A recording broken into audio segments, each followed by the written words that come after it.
I declare open this public hearing of the Standing Committee on Communications, the Arts and Sport for the inquiry into arts and cultural philanthropy. I acknowledge that we're joining from places that have been the meeting places of Aboriginal and Torres Strait Islander peoples for thousands of years.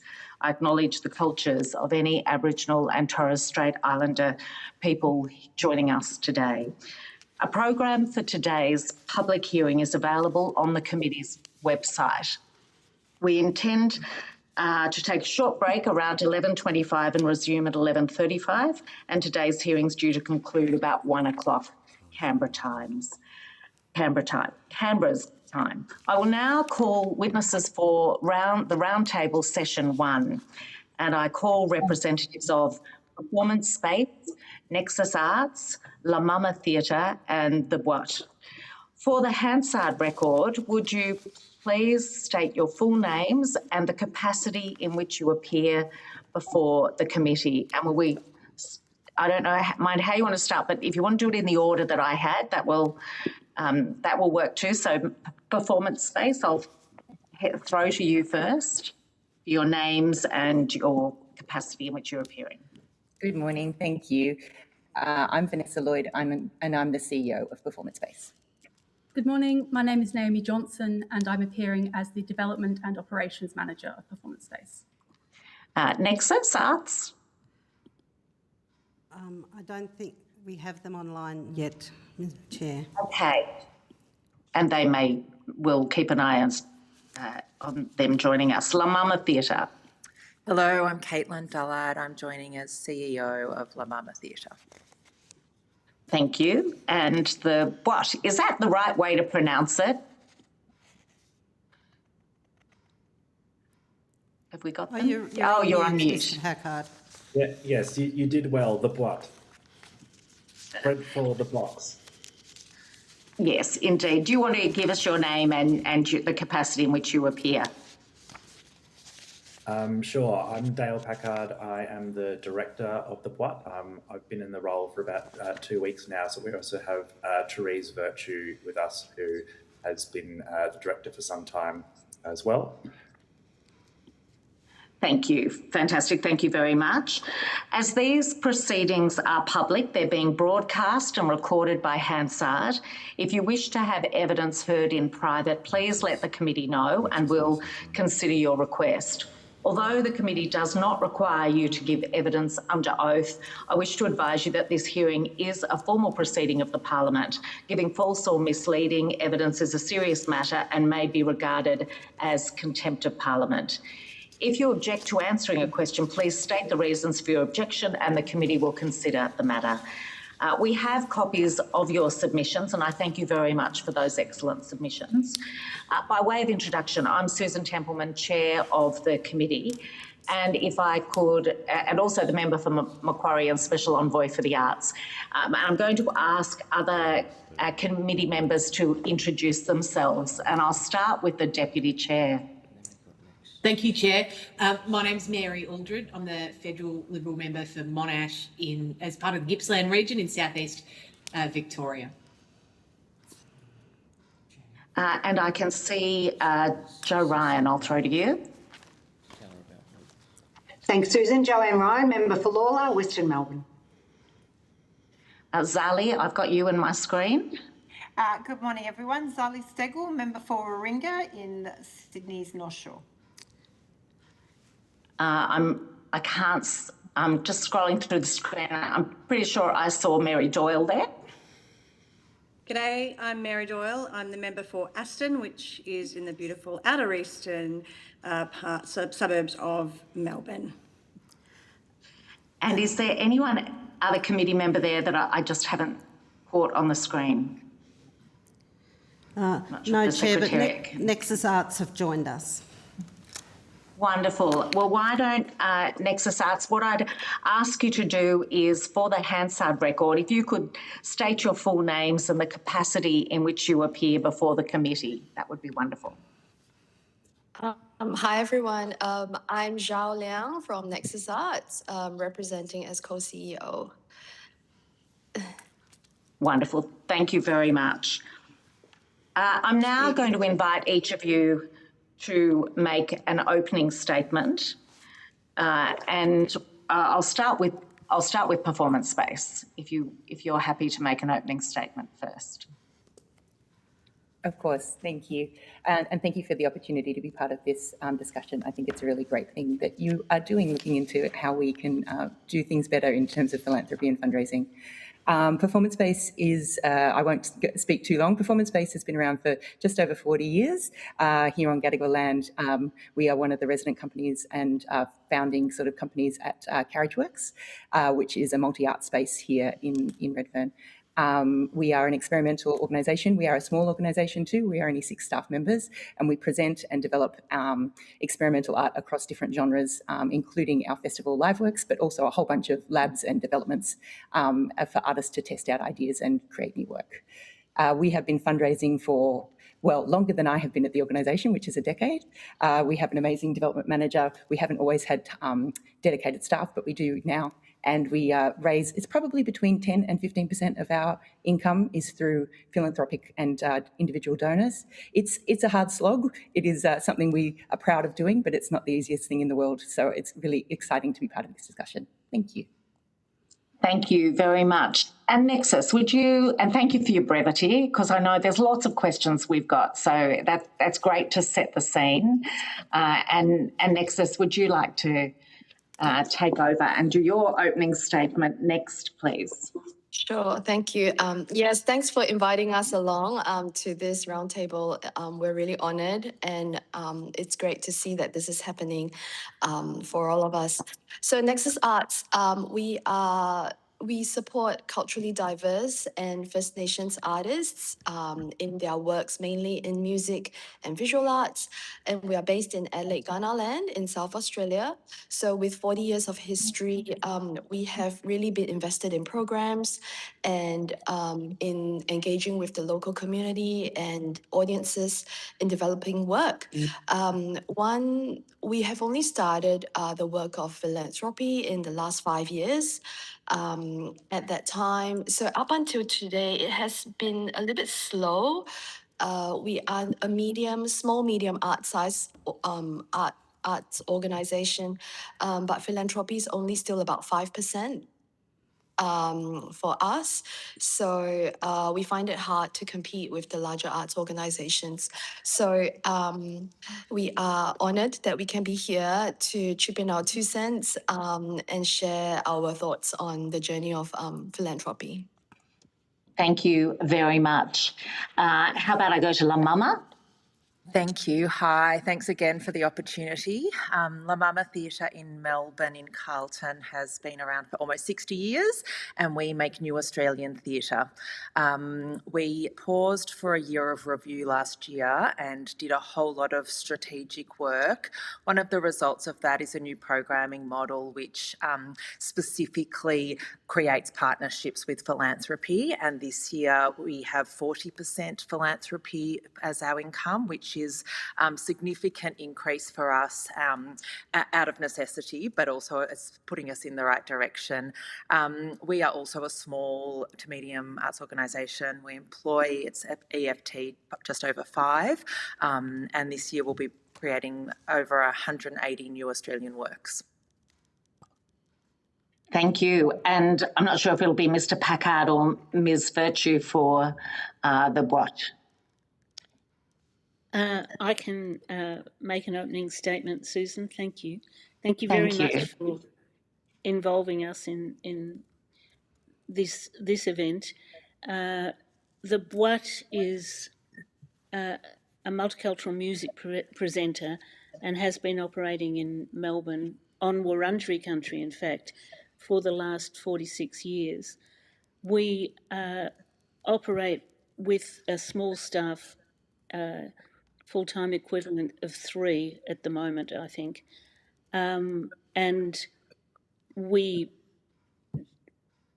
our activities happen through a series of projects, and we work across age groups and across cultures.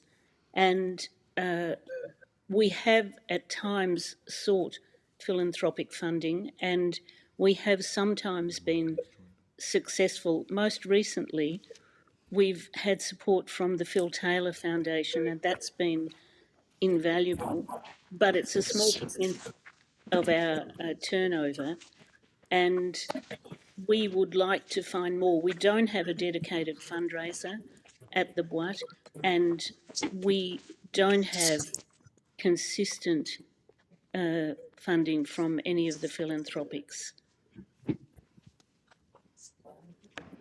Thank you. Thank you very much. I think we may also have been joined by another committee member.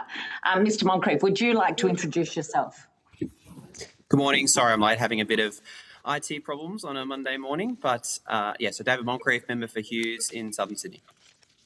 Wonderful. Is there anybody else who's joined in during those opening statements that I have missed? No, Chair. Great, thank you. Look, thank you all very much. And obviously, when you're not talking, if you could keep your microphone on mute, that will help us all. I might start with some questioning. And the idea of this roundtable is that you don't have to wait till a question is specifically directed to you, because what your submissions showed is similar but different issues and themes that were raised. And we're really keen to have that conversation happening. So if there's something you want to add, please feel free to do that. And I'm going to start with a question to all of you. In all your submissions, or maybe not all, but most of them, there's descriptions of trying to access the philanthropic networks as being really challenging, and those networks being closed or difficult for smaller organisations to really effectively break into. So I'm interested in understanding what you see as the specific barriers, and whether it is around information, relationships or capacity, and what the priorities are for each of those. So a very open question about the experiences that you've had. Anybody can go first. I'm happy to jump in and say that it's all of those things from us, very small. We don't have the kind of little black book that some of the larger organisations have. So it's very hard for us to get into the room with the people. I've had limited exposure to those kind of rooms, and I can see how it happens. But we don't have the kind of, we don't have a development manager. We don't naturally attract the kind of board members who are very much high net worth individuals operating in that sphere. So we just have this, we have a capacity barrier. The information barrier, I think what we're trying to navigate is other bodies that do that work, connecting work for us, like a brokering body, but they're financially prohibitive. And so, yeah, I will say all three of those from our perspective are serious barriers. And that I do observe that it is disproportionate to the smaller organisations who are really, and the independent organisations who really are the backbone of this Australian culture, but who are limited in how we can access those that support. And also grant writing time. We don't have time. We don't have relationship building time. We're really running on a shoestring and putting in extra hours and just, I'll pause there and give someone else. I'd love to add into that discussion and really bounce off what Caitlin was saying about it being an everything factor, and that capacity begets so many things.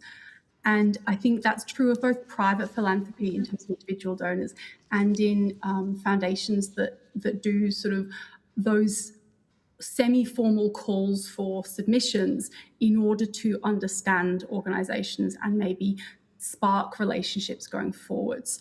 And I think it can be really difficult when you're up against some of these big names like the big national galleries, the big sort of multi-year funded national arts organisations, when you're little and you do little things that make a big difference to individuals, to really pitch the impact of your outcomes relative to those larger bodies. I don't always want to say in competition with, because that's really difficult. In the arts, we value the whole ecosystem. but it can feel like there's a level of competition there because our offering is different and impact matters on a very different scale. So I think articulating that in the language of funders can be really difficult. And even just having the stats and capacity to tell that story. I mean, we do a lot of reporting. I'm sure that the other orgs in the room can say the same, but we don't necessarily have that. This many dollars equals that many dollars, and some of those sort of bigger stats like the Sydney Opera House and Sydney Dance and others might have to reel off. We know intrinsically that there is a big impact piece there, but that's something that we've been thinking about over the last little while as well, how to tell that story better. I'd love to share that. Thank you, Ms. Lang. Thank you.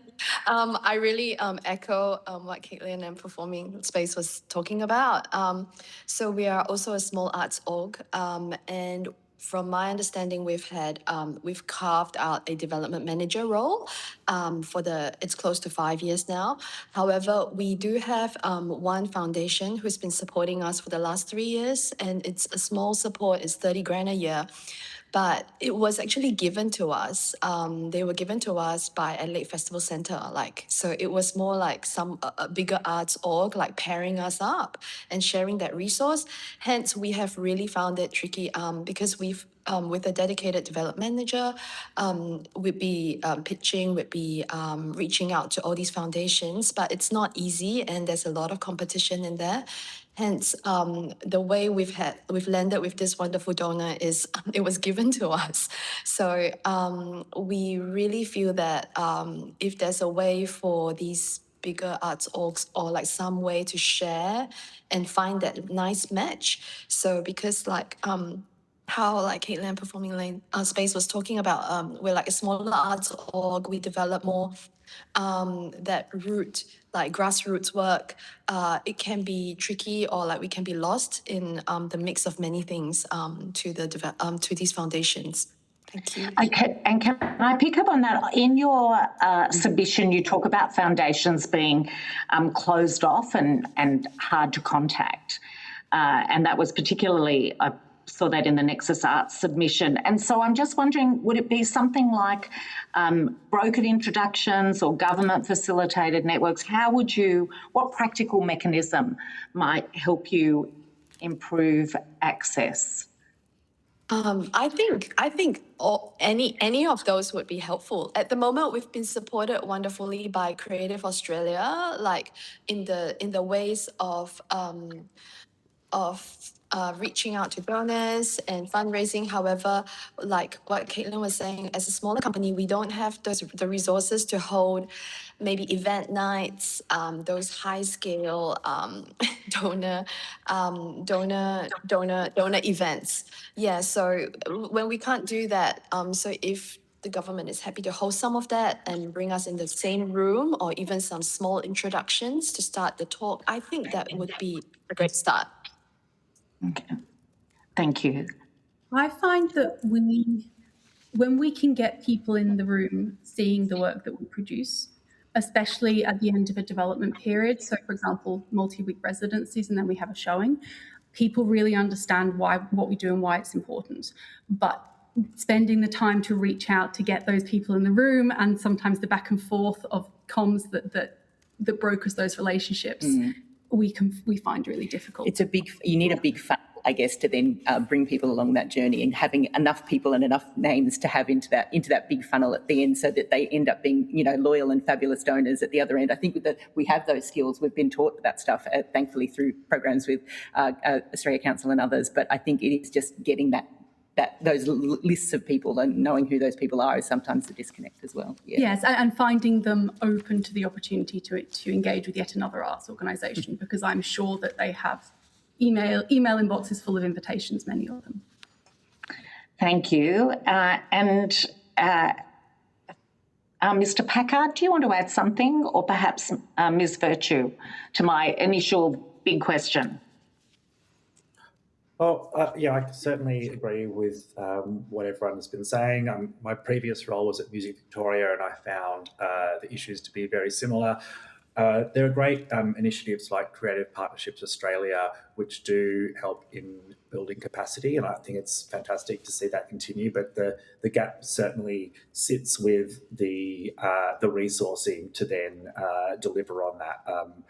We received some great training for the board and the staff, and then finding the time to implement that was extremely challenging. And then on top of that, the lack of philanthropic and fundraising experience on a board and committee level is quite common across the arts.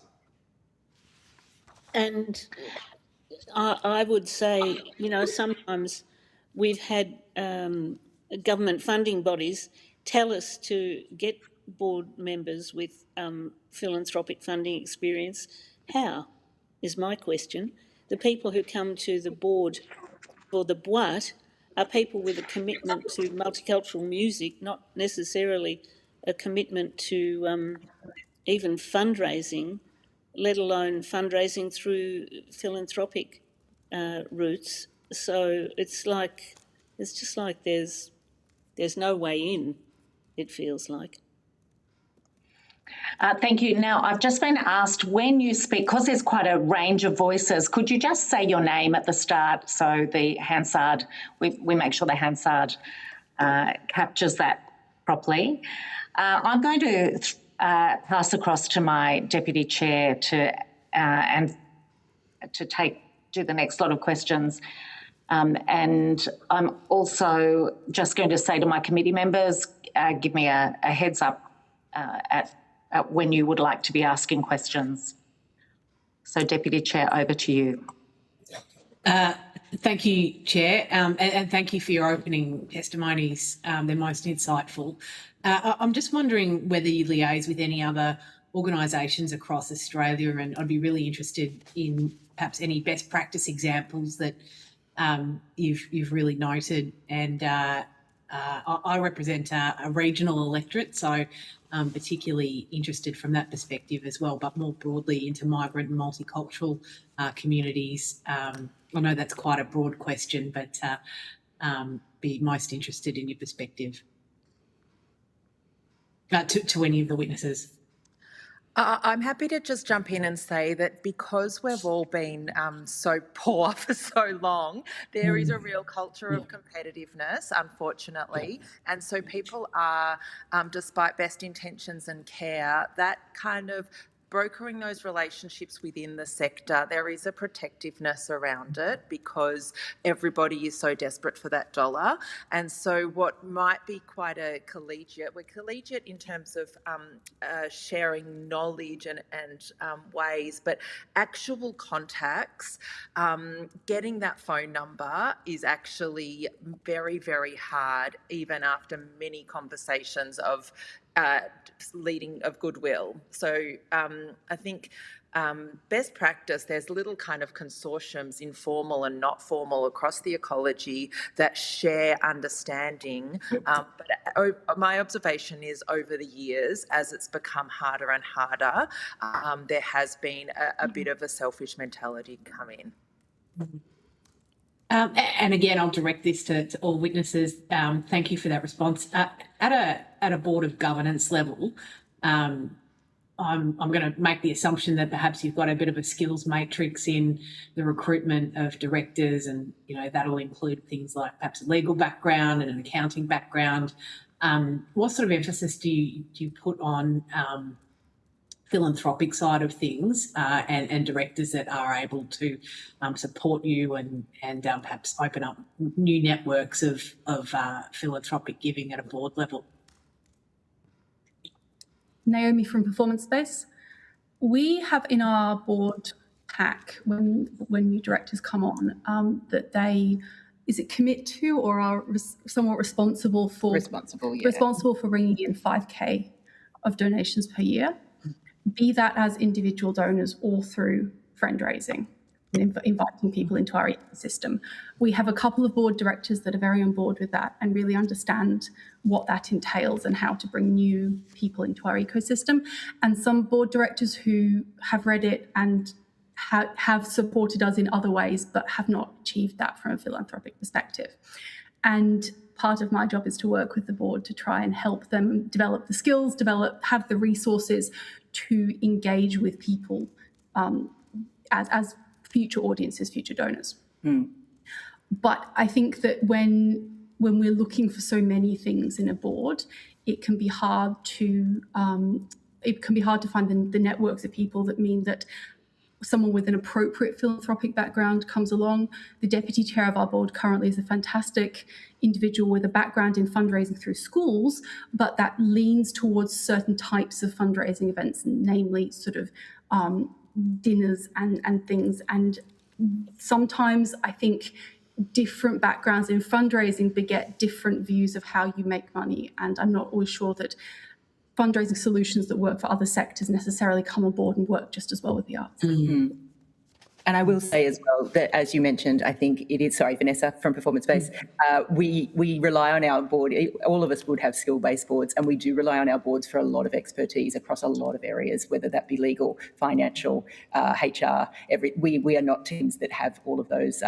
We don't even have team members, let alone a team that does that work for us. So we do, even to get to 7 or 8 board members, it is definitely one of the things on the list, is philanthropy experience, but it is one of many, Naomi, jumping back in just to underline that in terms of what the board directors give us, they also give far more than sort of a philanthropic income, because they give so much of their time and energy in terms of what they're offering to the organisation. Thank you. Sorry, can I just clarify that in our world, all board members are volunteers as well? So yes. Absolutely. Thank you. Oh, please, Sorry. Yeah, Zhao from Nexus Arts. So we recently had a board sort of reshuffling, and we did go out to Henders for a very formal recruitment of board members so that we get the metrics right. It is quite a challenge, like what Caitlin was saying. In the arts world, the board members are often voluntary. So we were able to put together this wonderful board with strategic planning, finance, legal and such. However, with philanthropy, we actually weren't able to really nail a board member, like with that very holistic capacity at arts org this size, perhaps.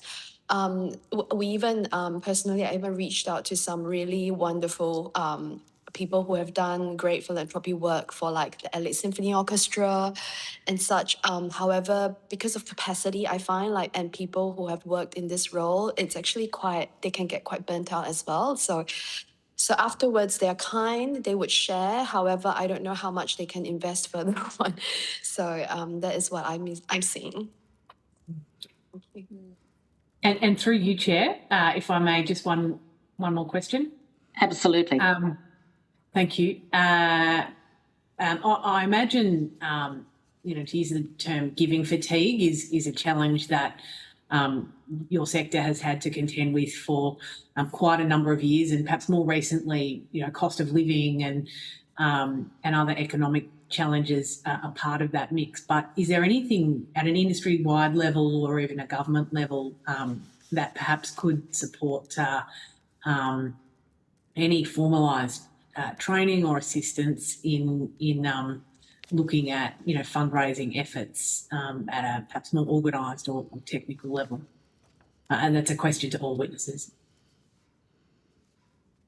Zhao from Nexus Arts. Just a short little thought. Yeah, our team really feels that in Australia there isn't really a big culture on philanthropy, and hence it's about building this culture. And personally, I was born in Singapore, so in Singapore as well, it's perhaps in certain remits as well. So it's building this culture in Australia, and in South Australia, every state faces their own our little cultural issues as well. So in South Australia, this culture of philanthropy really needs a bit of building. Hence, it's perhaps something if the government could step into, just build these conversations with the arts orgs in each state and start a certain I'm not sure as well. However, it's just bringing us all together in the room to talk about this and how we can build this culture of philanthropy. I think that it's a good start. If I could just, Therese Virtue from the Boite. If I could just make an observation, Mary, you mentioned earlier the cultural diversity of your own electorate out in the east. And multiculturalism has been the Boite's agenda for its lifetime, and I have a distinct feeling that that's not very attractive to the philanthropists who are the donors in Melbourne or Australia at present. And I think that there are ethnic business people and ethnic communities where there is wealth and where there would be willingness to support the arts. And in fact, I think that they support their own, but for people from a particular group, the idea of supporting us, for instance, which might mean that their money goes to other artists not from their own group, is a bit of a foreign idea. And I think that there could be initiatives, for instance, just information in numbers of languages instead of only in English, that could be made available to potential philanthropists within the ethnic communities. I think that could be a way of increasing the pie and broadening the network of people who are willing to give. Thank you. Thank you.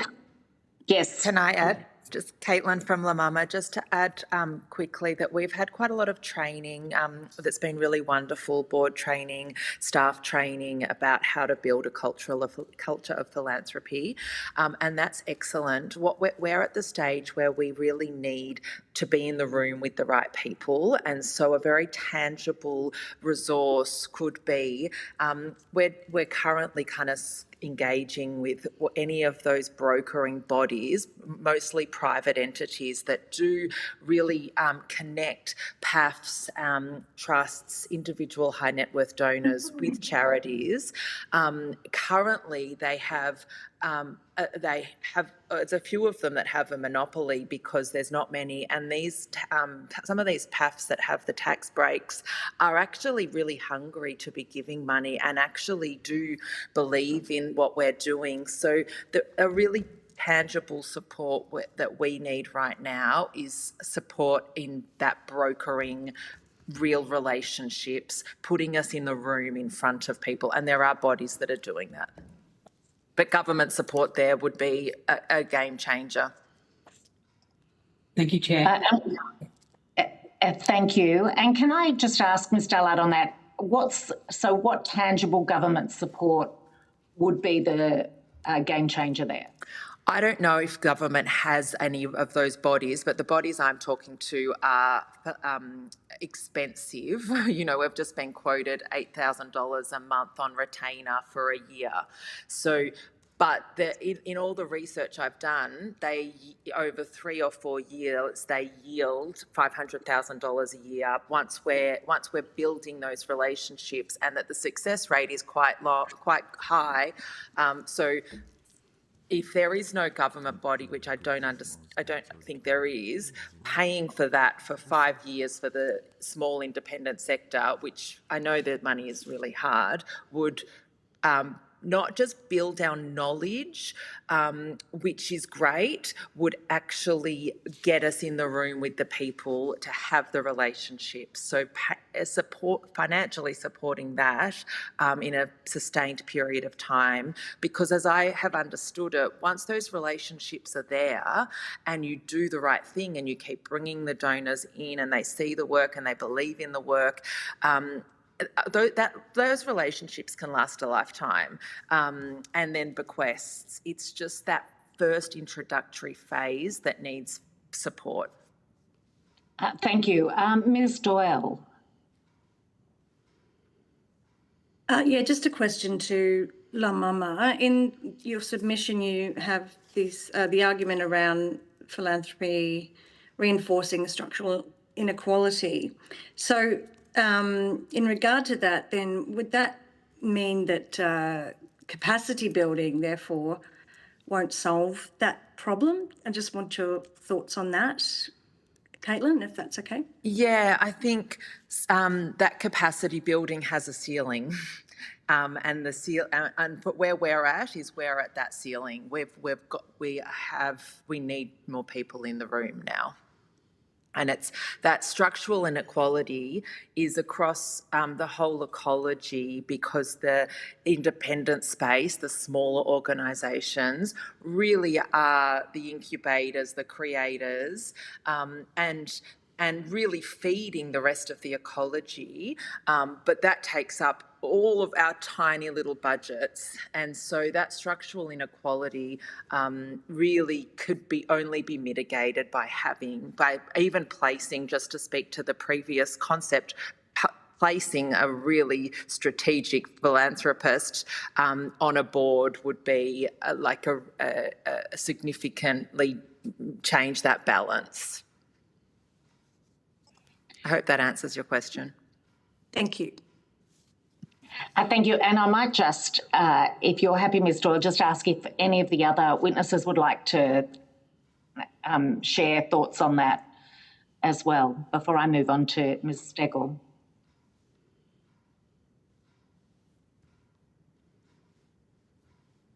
No, I can't see anyone. All right. Ms. Stegel, why don't we... Oh, sorry. I might just jump in quickly. Dale Packard, the Boite. Just listening to everyone's stories, which resonate with my experience. I wonder if philanthropic speed dating is a solution that might address some of these issues. I'll just leave it at that. Thank you, Ms. Stegel. Thank you everyone for coming and giving us your evidence. I guess I had a couple of questions emerging out of the discussion. First, is there a clear even database of, I guess, family trusts and philanthropic foundations that you can even access, so that at least you can identify ones that have areas of interest that might be specific to your creative space, so that you can at least target efforts in that way? So I guess that question of the database and the introduction is about, I can appreciate why you're saying, so as soon as an organisation has a connection with a foundation, that's preciously guarded. It is, I would imagine, a very competitive space. So that was my first question. The other area was, how much do you go beyond philanthropy to partnerships with business and having it more from a, I guess, sponsorship point of view, if I think of from a sporting background? So looking at more sponsored style endorsement for the creative space. Naomi from Performance Space. To answer your first question, Ms. Stegel, I do not know of any databases that are not behind paywalls. Caitlin may have a better understanding of what is available, as I think she's a bit further along that particular trajectory of sourcing philanthropic foundations. But no, my experience of finding lists of PAFs and foundations is very much you do the research, you read all the various email digests that come out from various groups like Auspicious Arts, like Creative Australia, and you piece together your own picture of what's out there and how much of it is relevant to the particular aims of your organisation. And then you find the sort of satellite foundations that you might be able to push your organisation's mission and vision into their funding remit. If they are publicly findable and have an email or some way on their website to contact them, which is often not the case. We even are known for taking photos of other organisations' sponsor walls and then going home and doing the research from there, looking at logos. Yep. To answer your second question, we, as part of creating a development strategy last year, decided that we were actually not going to be pursuing corporate sponsorship as a goal in 2026. We have a wine sponsor. We're very open to, say, if a board director brought a business on board through a personal relationship, but we're not pitching to corporate sponsors. And the reason for that is capacity. In my role, I'm development and operations manager, and that's at 0.8 FTE, so 4 days a week. And I just don't have time to be writing corporate pitches and servicing the relationships that come out of that, because the reality of corporate sponsorship and corporate endorsement of anything across the sports, across across business and indeed across the arts is that they require quite a lot in return. They require say on where their branding goes. They require say on how events are run and how things happen. And we've definitely found in the past, I believe, before my time at Performance Space, that the development manager spent a huge amount of time surfacing these corporate relationships for actually very little financial return. Yeah. You really do need a different structure that involves a partnership manager. It is a different kettle of fish. There are some organisations that do that and focus on that. I think in terms of the size of our organisations also, we're not particularly attractive to many corporates unless there is a personal connection, perhaps through the business or who's running it. Sorry, Vanessa. Sorry. I'll jump in, Caitlin at La Mama. There are lists behind paywalls that are highly protected by the brokers I spoke of earlier that manage those relationships and take money from that management. There has been talk for some time in some circles about an arts list being created, which would be hugely beneficial, because even if you pay to get a list of all the PAFs, it's kind of unyieldy and there's no kind of indication that's like highlighted yellow, these people want to talk about the arts, and doing that work is years. It's really kind of not streamlined at all. And I'll just echo the advice we've strongly had. We have done a little bit of corporate sponsorship, but the advice we have is that we can't offer enough to the corporate space to make it worth our while. And we also don't have the resources. So we went down in our year of review a kind of quite a lot of research into what would happen if we went down that, and we got pretty consistent feedback from many different arenas that was not a good use of our limited resources.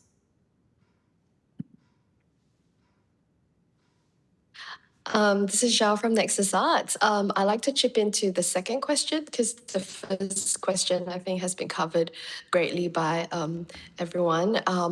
In regards to the second question with corporate partnerships and spaces, I think it is a good question. However, like what Caitlin was saying, they actually do have a lot. I feel like there's a lot more expectation, and they really want that visibility, whereas foundations and philanthropists, sometimes they are happy to be supporting with that intention.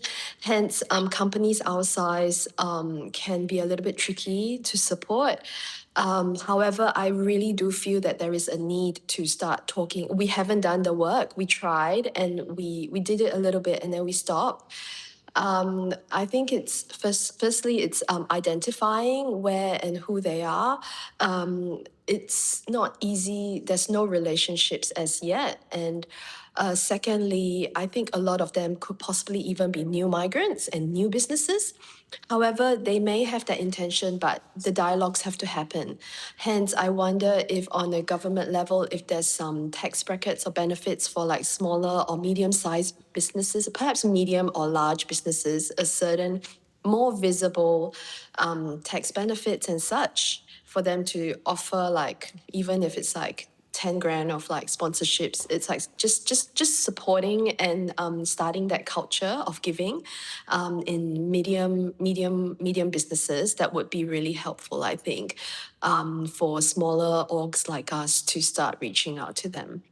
I guess, can I ask also, I guess that is sort of what I was thinking around ESG policies, because obviously we see that a lot with environmental groups, for example, where corporates will, in terms of maintaining corporate culture for their employee base, its involvement with organisations that align with their values or ESG goals is sort of core to that. So I'm just was wondering how much assistance is there for some, corporate ESG goals to align with maybe more of the arts sector.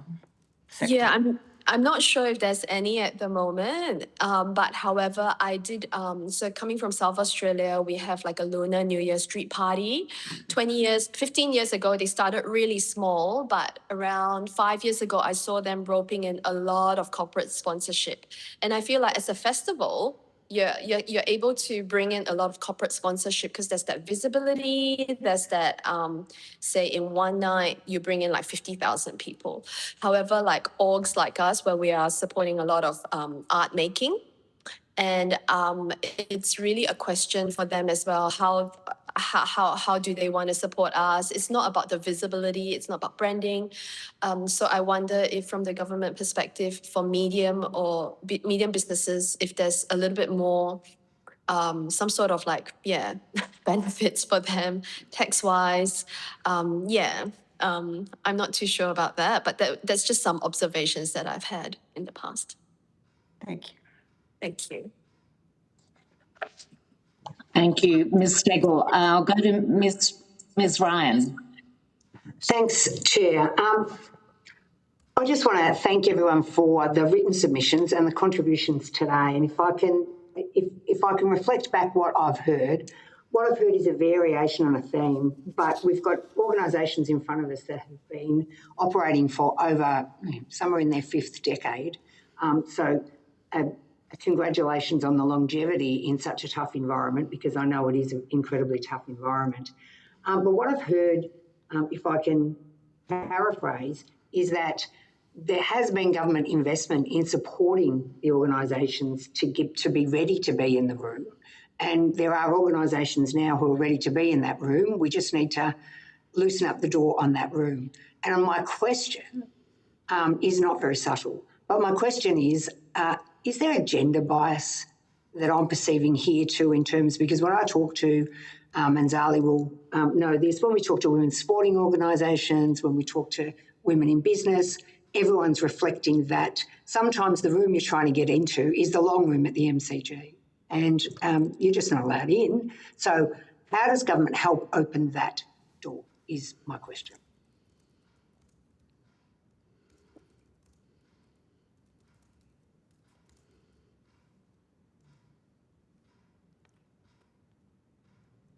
Anyone who'd like to have a discussion about that?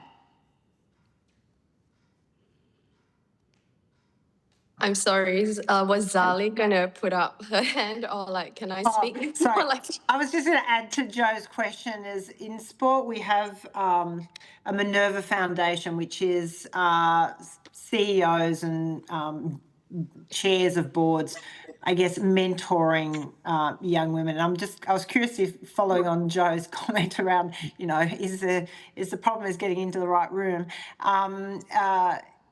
Is there any organisation that assists, I guess, in the arts in that? Is that what you were thinking, Joe? The Minerva Foundation style support to get into those the boardrooms and the right kind of connections? Caitlin from La Mama. I'll just briefly say, from my perspective, it hasn't been so much a gender thing as a class thing. That's all I'll say. Naomi from Performance Space.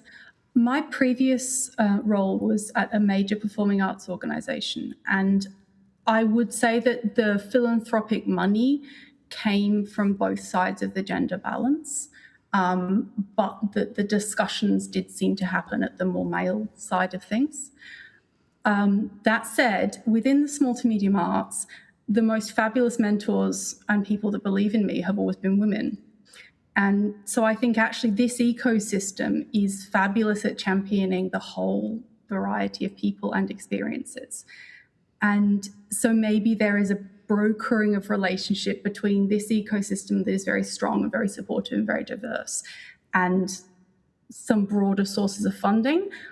I'm not necessarily sure that the table is always very male dominated, but I think that ensuring that values and discussion are translated across those two spaces. I hope that answers your question, Ms. Ryan. Thank you both. Thank you. Mr. Moncrieff.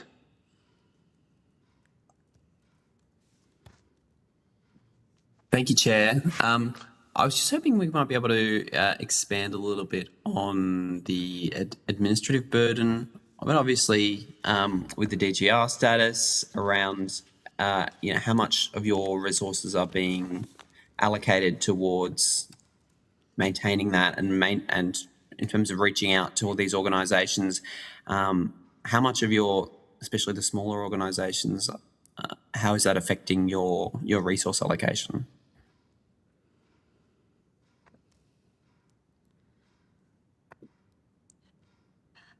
I'm sorry, David, is that a finance question? Yeah, I suppose it is. Yeah. Yeah. Just because many of your submissions mentioned deductible gift recipient status and how important it was, and but the process for getting it and then reporting to it. So some insights on what that practical experience is, I think, is where Mr. Moncrieff is pointing. So I don't know who does the admin. Caitlin from La Mama can speak. So I'm the CEO and I do all the admin because we don't have someone else to do the admin. Getting DGR is a nightmare. It takes a lot of time. It takes a lot of energy. From my perspective, now that we have it, reporting on it is quite straightforward. It is the admin in reaching out that is the time barrier. Maintaining DGR status, I don't see as a problem. So it's the communication and making calls and contacts that takes more of the time than the actual administration of it? That's right, yes, and the strategy. Naomi from Performance Space. Mr. Moncrieff, I will add one more thing about ROI on fundraising. I've had the opportunity this year to sit in on some certificate classes with the Fundraising Institute of Australia as a student with them. That was articulated in our submission. And one of the things I found really striking was that a lot of organisations fundraising for other causes were much better equipped to invest more for the income dollar. So we talked in our mentorship with Creative Australia and Philanthropy Squared around that sort of 15 to 20 cents per dollar raised, and sometimes communicating the requirement for that investment to a board in the arts can be quite challenging, whereas I think in other fundraising sectors, they're much more understanding of the fact that sometimes actually 20, 25, 30 cents per dollar raised is what they need to invest, and they have the capacity to do that. And it is a long game too. You might need to do that or more in year 1, 2, or even year 3, but hopefully by the time you move along, it actually becomes part of business and the ROI comes down. But yes, and also 100% concur with Caitlin's comments about GGR. Excellent. Thank you. Thank you. Just checking if anybody else wants to add to that. No, that looks good. Yes, sorry, go on. Sorry, may I? Yeah. Thanks. Yeah, thanks, Ms. Virtue. I would just give an example of something that happened to us at the Blood a couple of years ago now, where we had a big project up, relatively big, and we put a choir on stage in Melbourne Recital Centre, and we were lucky enough to score $20,000 to support the project, which was capable of bringing in a substantial income through box office from Creative Victoria, and they were great, and they just said, put your logo on the posters and that sort of stuff, acknowledge us. And then we got an additional $10,000 from another organisation, and we felt like, in the end, that was a negative. They wanted us to do a regional production as well, which we did. We weren't sorry to do that. They governed what time we could launch our promotion for this event, and they were incredibly dogmatic about how we acknowledged them and where we put the publicity. And in the end, we felt that it wasn't worth having that $10,000 for the project. It would have been simpler without it. So in terms of your question, Mr. Moncrieff, about admin, sometimes it can be just overwhelming and a complete waste of time. Excellent. Thank you. Therese Virtue from the White. Sorry. Yeah, no, thanks, Ms. Virtue. There's a few things I just want to pull out from some of the submissions, just to explore a little bit more. And it's been touched on in the evidence that you've given today, but some of the observation is that donors prioritise crisis-driven causes, and this is about you competing in a very big playing field, as it were. So is that idea a problem for the arts, or is it a structural limitation of philanthropy? And I think it came in Performance Space in your submission. but others might want to have some thoughts on that. Because I guess what I'm really asking is, how do we shift, what is the biggest thing we can do to shift donor behaviour? Is it around that social impact or cultural importance? So I just want to explore that idea. Naomi from Performance Space. I think it's a cultural thing. I think that Australians are good at giving, but they tend to want to give when there is a sense of urgency. And while it can feel like the arts is in a constant sort of budgetary crisis, in the small to medium sector, there's no sense of visible urgency in the way that, for example, there was in the bushfires or during COVID. And I think that that is actually a cultural education piece, and that we as a sector are both trying to promote our own organisation as the recipient of philanthropy, but we're also trying to promote a broader educational piece around saying that the arts needs diverse investment in order to create the things that people value as part of their culture and as part of society.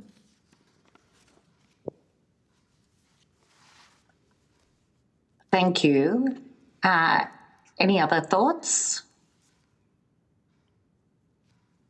Caitlin from La Mama, just to reiterate that, so we burnt down in 2018 and raised $3.5 million extremely quickly through state government, through 5 lead philanthropists and a community campaign. And it was astonishing how many people wanted to support us in that moment, and it was heartening, and gave us a lot of confidence. But really, then to do a little, we've made a very clear internal decision.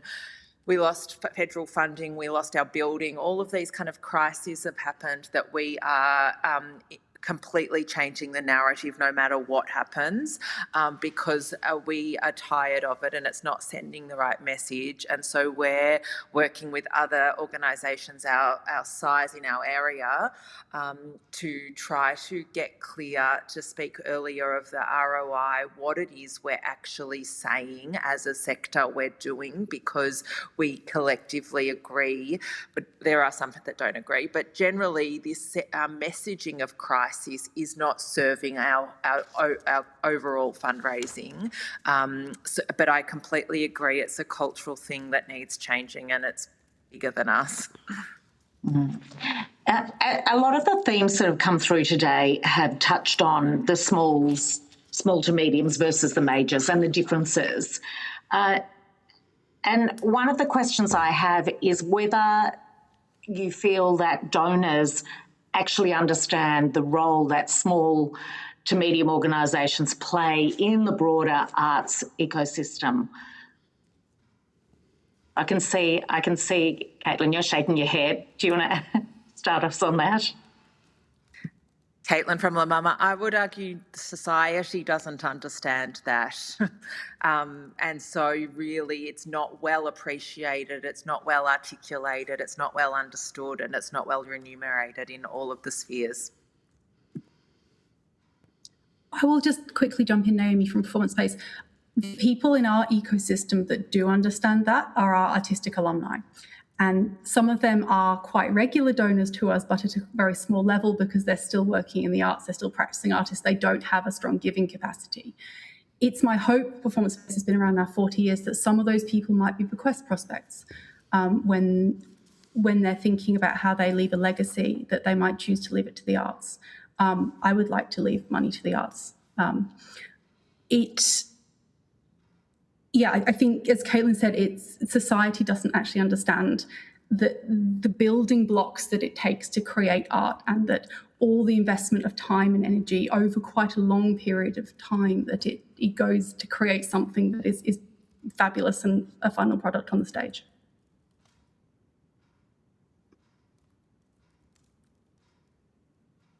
I'm just checking if anyone else wants to add to that. I can't. No? Thank you. You've all talked about things that have worked, and that is really good to hear, but it's been different things for different organisations, and your submissions really clearly identify that, and you've touched on those today. For some, it's been matched funding. Oz Arts Day worked for Nexus.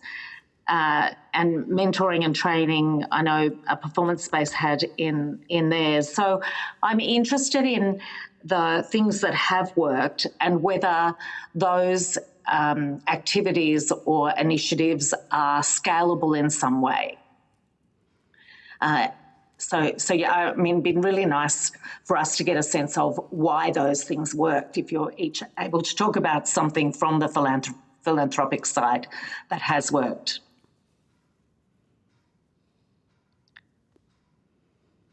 Nexus, would you like to go? Ms. Lang, would you like to go first? I can see some movement. Thank you. I was still trying to frame it in my head. Yes, we, like mentioned, we have a dedicated development manager. However, it's really been two people. So someone did it for 2-ish years and landed us with the successful ADAS Foundation that's been supporting us. And then now we've got a new Ruth Weldon, our new, she's been in this role for 1-ish year, development manager. And I believe it was Nexus Arts' first time trying Oz Art Day. The interesting reality behind it was it's sort of like a small initiative for the community to just donate small little amounts. And we ended up with just more than $5,000, 5-ish grand. It's not big, but it's the first successful initiative Nexus Arts had. And we noticed it was one donor. Mostly 80% or 90% of it was made up from one donor. So we are on the thought of just building community and with our works and the right direction, and hopefully that builds a giving community as well. With these, like rather than one, hopefully we grow that into 5 or 10. So this is currently our thoughts, because we're unable to run like huge scale like events and bring in and manage those bigger initiatives. We have also attempted to redefine, like really call it a clear ask. So really with our initiatives and what we are doing, we're trying to define that and a little bit clearer as well. And it is, I think it's still very early, but I think it will work because we did approach Bal Knives Foundation recently, and we put through an initiative to engage with youth, in particular culturally diverse youth, and also art making in the community, and then bring that back into a festival. So that's still an initiative. However, we were then further invited to apply for this upcoming round that is specific for South Australia, for youth. And I think it works in many ways. We're trying to build community at the moment. And also with our ask, we're trying to really relate that to a wider community as well, which can be challenging because we're a small company and it's grassroots and we want to support the artists. We want to be authentic though and relevant to society. So there's quite a few things to juggle there. Thank you. Thank you. Just in terms of this question, what you said in your submission that matched funding was really key. Can you share a bit more about the role that that's played, please? Well, we have run donations campaigns for the last however long at the end of the financial year.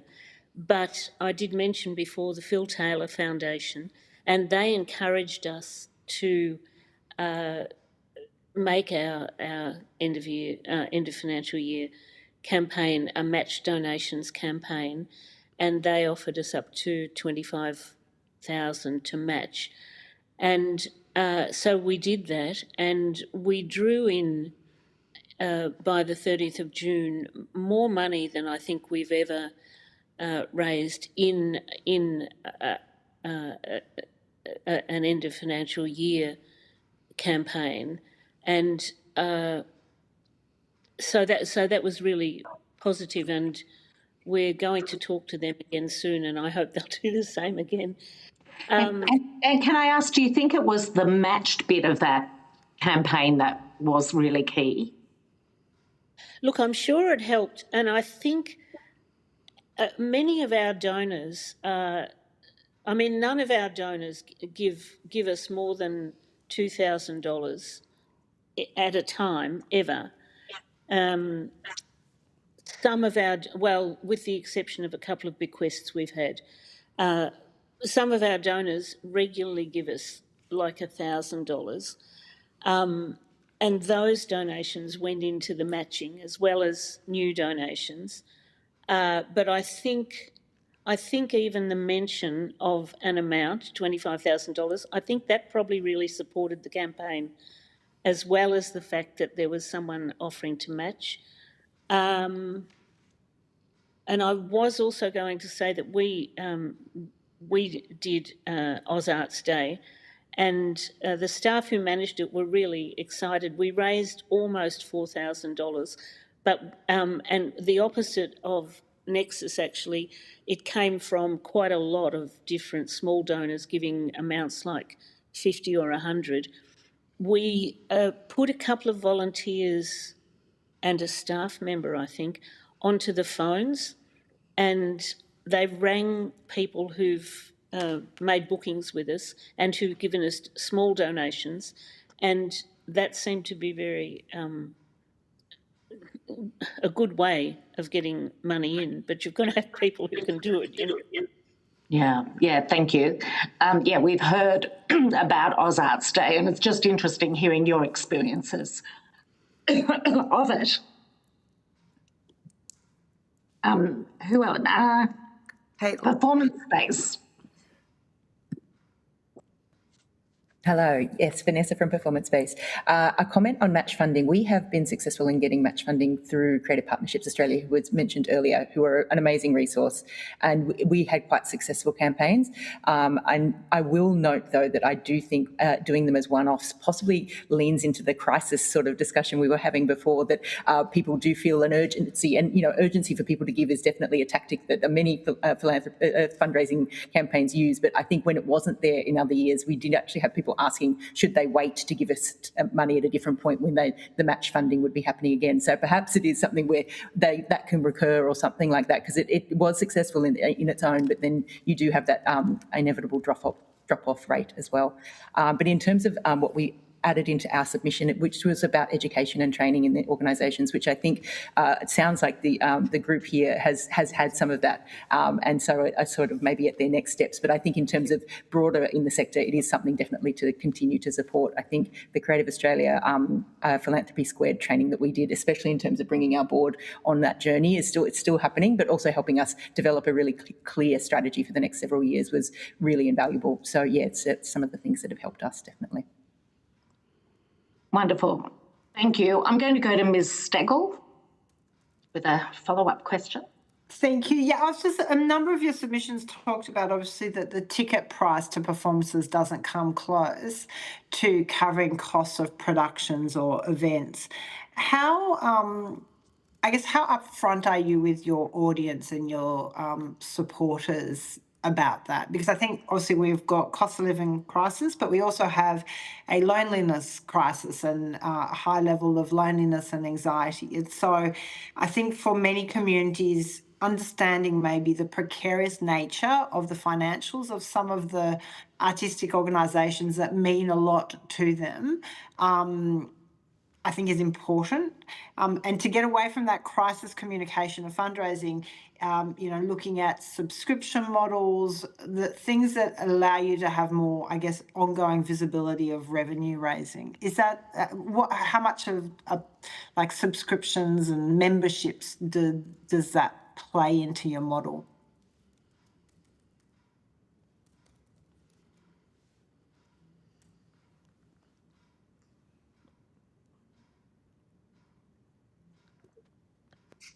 Who would like to? I could jump in. I'm Dale Packard, the Boite. I know in music, ticket prices have more or less stayed stagnant for 20 years or so. It's very hard to shift the dial on any one particular concert. You could say we need to set our price at this because that's what we need to cover our costs, but it needs to happen at a broader level to really see ticket prices change. I think there would have to be some kind of campaign that really highlights that beyond any individual programming effort. So, for instance, instead of $10 to go see a gig of local artists, we need to say, it's 20 or it's 50 or whatever the number is, and there needs to be a campaign around it that would say why.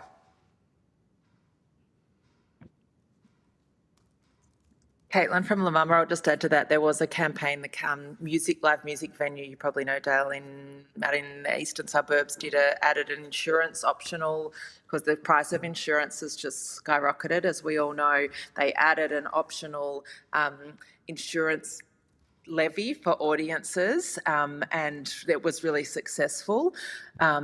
Similarly, we've added an artist lover ticket. So because we can't increase our ticket prices really and keep our audience, we've added a artist lover, which is an optional additional $15, so $50 instead of $35, and that has been really successful.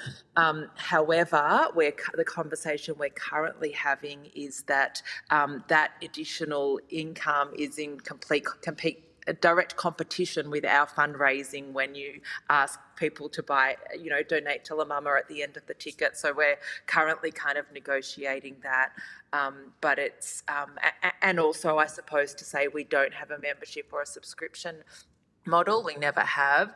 And that the intel here locally is that subscription models are not working in the current climate because audience are not buying tickets in advance, and they're not the post-COVID trends of audience is really last minute and not kind of being locked in, and that's sort of always been our way. So our ways haven't changed, but the majors certainly have.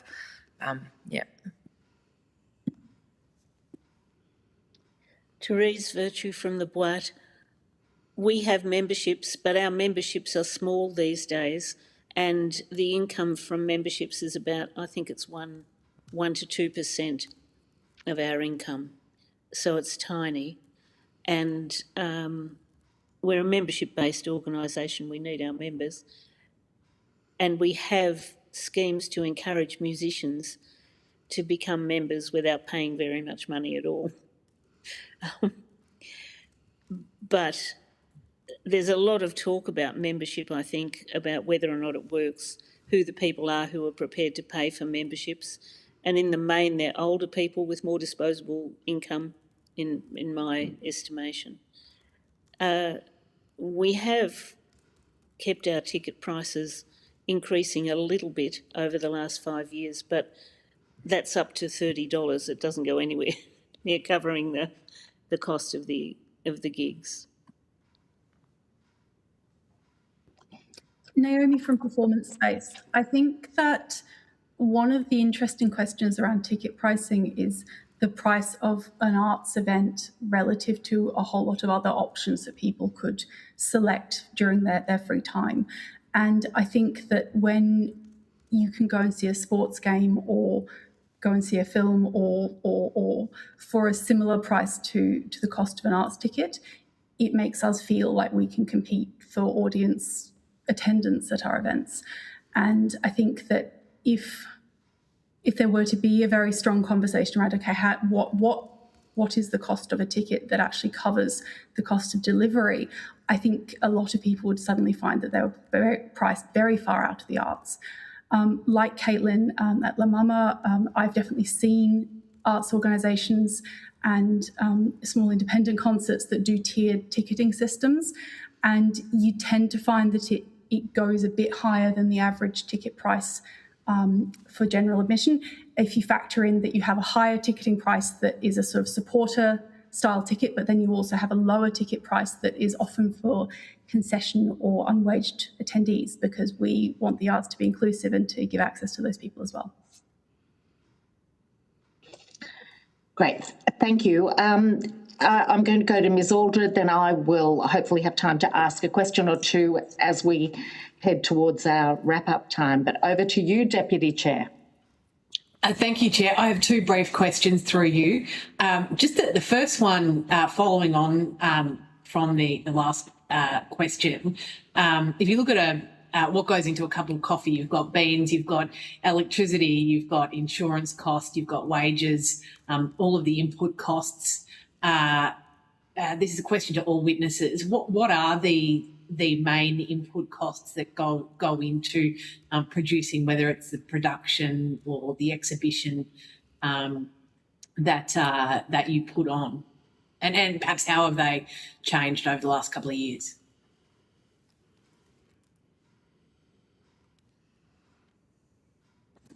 Vanessa, please. Oh, no, go.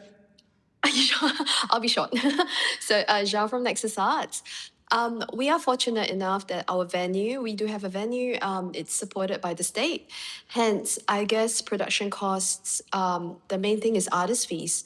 And then the question is, how do we want to further support artist fees, like how just then it was mentioned, for musicians, like things haven't quite changed like in the last 20 years and cost of living keeps going up. So personally, as co-CEO at Nexus Arts, I am thinking about justifying production costs on artist fees. And we really do try and do that above market rate. So personally, that's what I'd like to chip into. Yeah, sorry. How about we head to Ms. Virtue and then we'll come to performance space. Thank you. So we produce a lot of events in various venues. We don't have our own venue, Zhao. So I would say, so you've got venue rent and production costs, you've got admin, you've got promotion and artist fees and a bit of management on the night as well. So there's quite a range of costs that are probably invisible to the audiences and possibly largely invisible to the artists, but without them, you can't do the event. How about we head to performance space? Thank you, Vanessa from Performance Space. I concur with my colleagues and will definitely say, though, that I dislike the how much does it cost to put on an event versus how much does it cost to run Performance Space, because to my mind they are actually one and the same thing. It is actually our mission and purpose. So it's people costs, that is both artist costs and staffing. But then, yes, things that have been increasing definitely are things like production costs. And I know we do not tend to freight things around the country, but I know friends and colleagues that do. Some of those costs or international touring costs have also definitely skyrocketed. Dale Packard, the Boite, some other hidden costs that a lot of people don't see at some venues is security. That can be really prohibitive for a lot of venues. Insurance, which was mentioned earlier, has gone absolutely through the roof and means that venues have to charge huge fees for the use of their space. I thought I'd mention those two as well. Mm-hmm. That's a very good observation. Thank you. One more through you, Chair. Let's do that quickly. Thank you. Just walking back to an exchange a couple of questions ago, I was most interested in, I suppose, your feedback on where philanthropic grants are given and restrictions or requirements are attached to that. Now, obviously, there's a lot of red tape involved in DGR status, perhaps some remittance obligations that you've got. But, I was on a few community not-for-profit boards myself before my current job, and there was a saying, you're a donor, not an owner. Do you feel that some of those obligations and restrictions are perhaps increasing in their onerous requirements, or have you observed any changes at all that's perhaps noteworthy? And again, through you, Chair, happy to put that to all witnesses.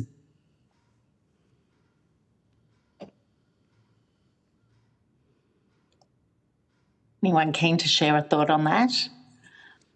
I think there are definitely trusts and foundations and others that are quite clear about what their purpose is or what their individual focuses are or what their interests are. I think when we do engage with people, we tend to definitely frame it as donors, not owners, absolutely. It probably makes me think back to the corporate question earlier, that that is actually often where there's strings attached to things in terms of not just visibility, but how and why money should be used, which can be difficult. I'd like to pick up on something that the Deputy Chair asked about that led to the conversation about your costs, because I know in the La Mama submission you were arguing that philanthropy strongly favours project funding as opposed to operational funding, and that was sort of implicit in all the submissions for, I think, for this morning. And so I'm interested in whether there is a policy lever that would effectively shift the incentive towards donors supporting core costs, and whether that is a tax-based lever or some other lever that might play a role in incentivising philanthropy towards your multi-year operational funding needs. And so maybe we start, Ms. Dullard, with your thoughts on that. Sure, thank you. Yes, I think we actually explicitly wrote that in introducing an incentive for multi-year unrestricted funds from philanthropy would revolutionise our relationship to, I think we all have very complicated budgets that have operational costs and project budget costs, and there are some philanthropists who are actually arguing for up to 30% of the grant income to go to operational costs, completely acknowledging and wanting to be part of the success story, that without the organisation surviving, the project kind of can't work. So there's actually been a book written in which many philanthropists say 30%, which is significant. However, there is still many philanthropists who are, reluctant to give any operational costs. So we're kind of trying to mandate a 10% operational cost into all of our philanthropy, and that goes towards operations. Equally, we all, I assume, we certainly do put portion of staffing costs in to cover each project. Again, now some philanthropists and even some tiers of government restrict that you cannot pay salaried staff, you must pay external contractor staff. The biggest challenge I face is keeping my staff, and so those sorts of rules are so problematic because I know we can get the project done with the staff we've got, and I can keep the staff for the next project. So incentives would be amazing, and I suppose so would it's also the education piece.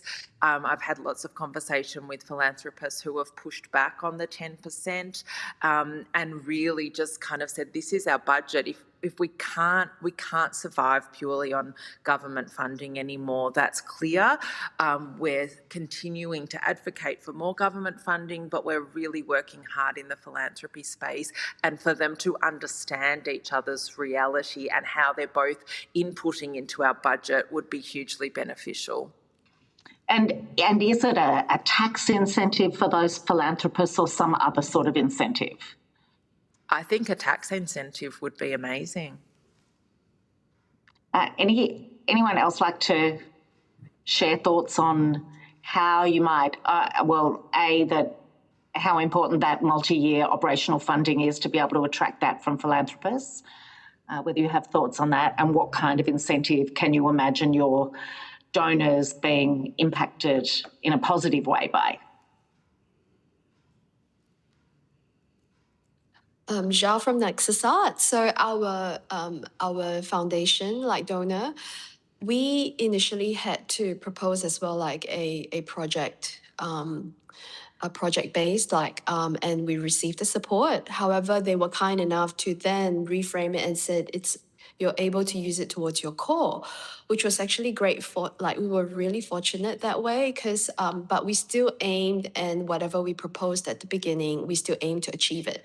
However, it takes a little bit less stress, and also it allows us to rethink, even apply it towards our governance, or also apply it to and revisit our programs, really speaking to the current climate. It gives us that chance to rejig our projects, and also our offerings, and also allow us to address some of the board and staff support that's needed. So I think core support is really helpful. Any quick last comments from either the Watt or performance space on that topic? Agreed. No? Great. All right. Look, it is 11:25, and so we need to wrap this up, but I really want to thank you for your attendance at the hearing today. Can I say it's been really good to get into your minds and understand the reality of a small arts organisation and how you differently navigate things. Thank you for that, and obviously we want to see that on top of government funding, how we can maximise the philanthropy, and so your ideas are really welcome. Now, if you've been asked to provide any additional information, and I'm not sure that anyone has, please send this information to the Secretariat by the 20th of May. You'll be sent a copy of the transcript of your evidence to which you may suggest corrections. We'll now take a short break and the committee will resume at 11:35. The committee is suspended.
I will now call representatives of Ausdance National, the National Association for the Visual Arts, NAVA, and the Australian Museum and Galleries Association, AMAGA.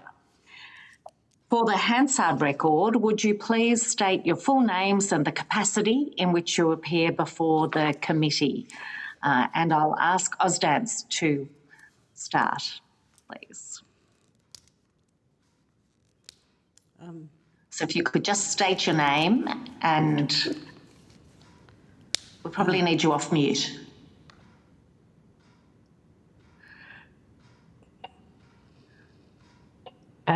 Julie Englefield, Ausdance National, and I'm the president. Thank you, Ms Englefield. Nava. Hello, Penelope Benton from the National Association for the Visual Arts. I'm the Executive Director. Thank you. And Australian Museums and Galleries. I'm Julie Baird. I'm President of Australian Museums and Galleries Association. And I'm Katie Russell, and I'm the National Director and CEO of the Australian Museums and Galleries Association. Wonderful. Thank you all for joining us for this hearing. As these proceedings are public, they're being broadcast and recorded by Hansard. If you wish to have evidence heard in private, please let the committee know and we'll consider your request. Although the committee doesn't require you to give evidence under oath, I wish to advise that this hearing is a formal proceeding of the Parliament. Giving false or misleading evidence is a serious matter and may be regarded as contempt of Parliament. If you object to answering a question, please state the reasons for your objection and the committee will consider the matter.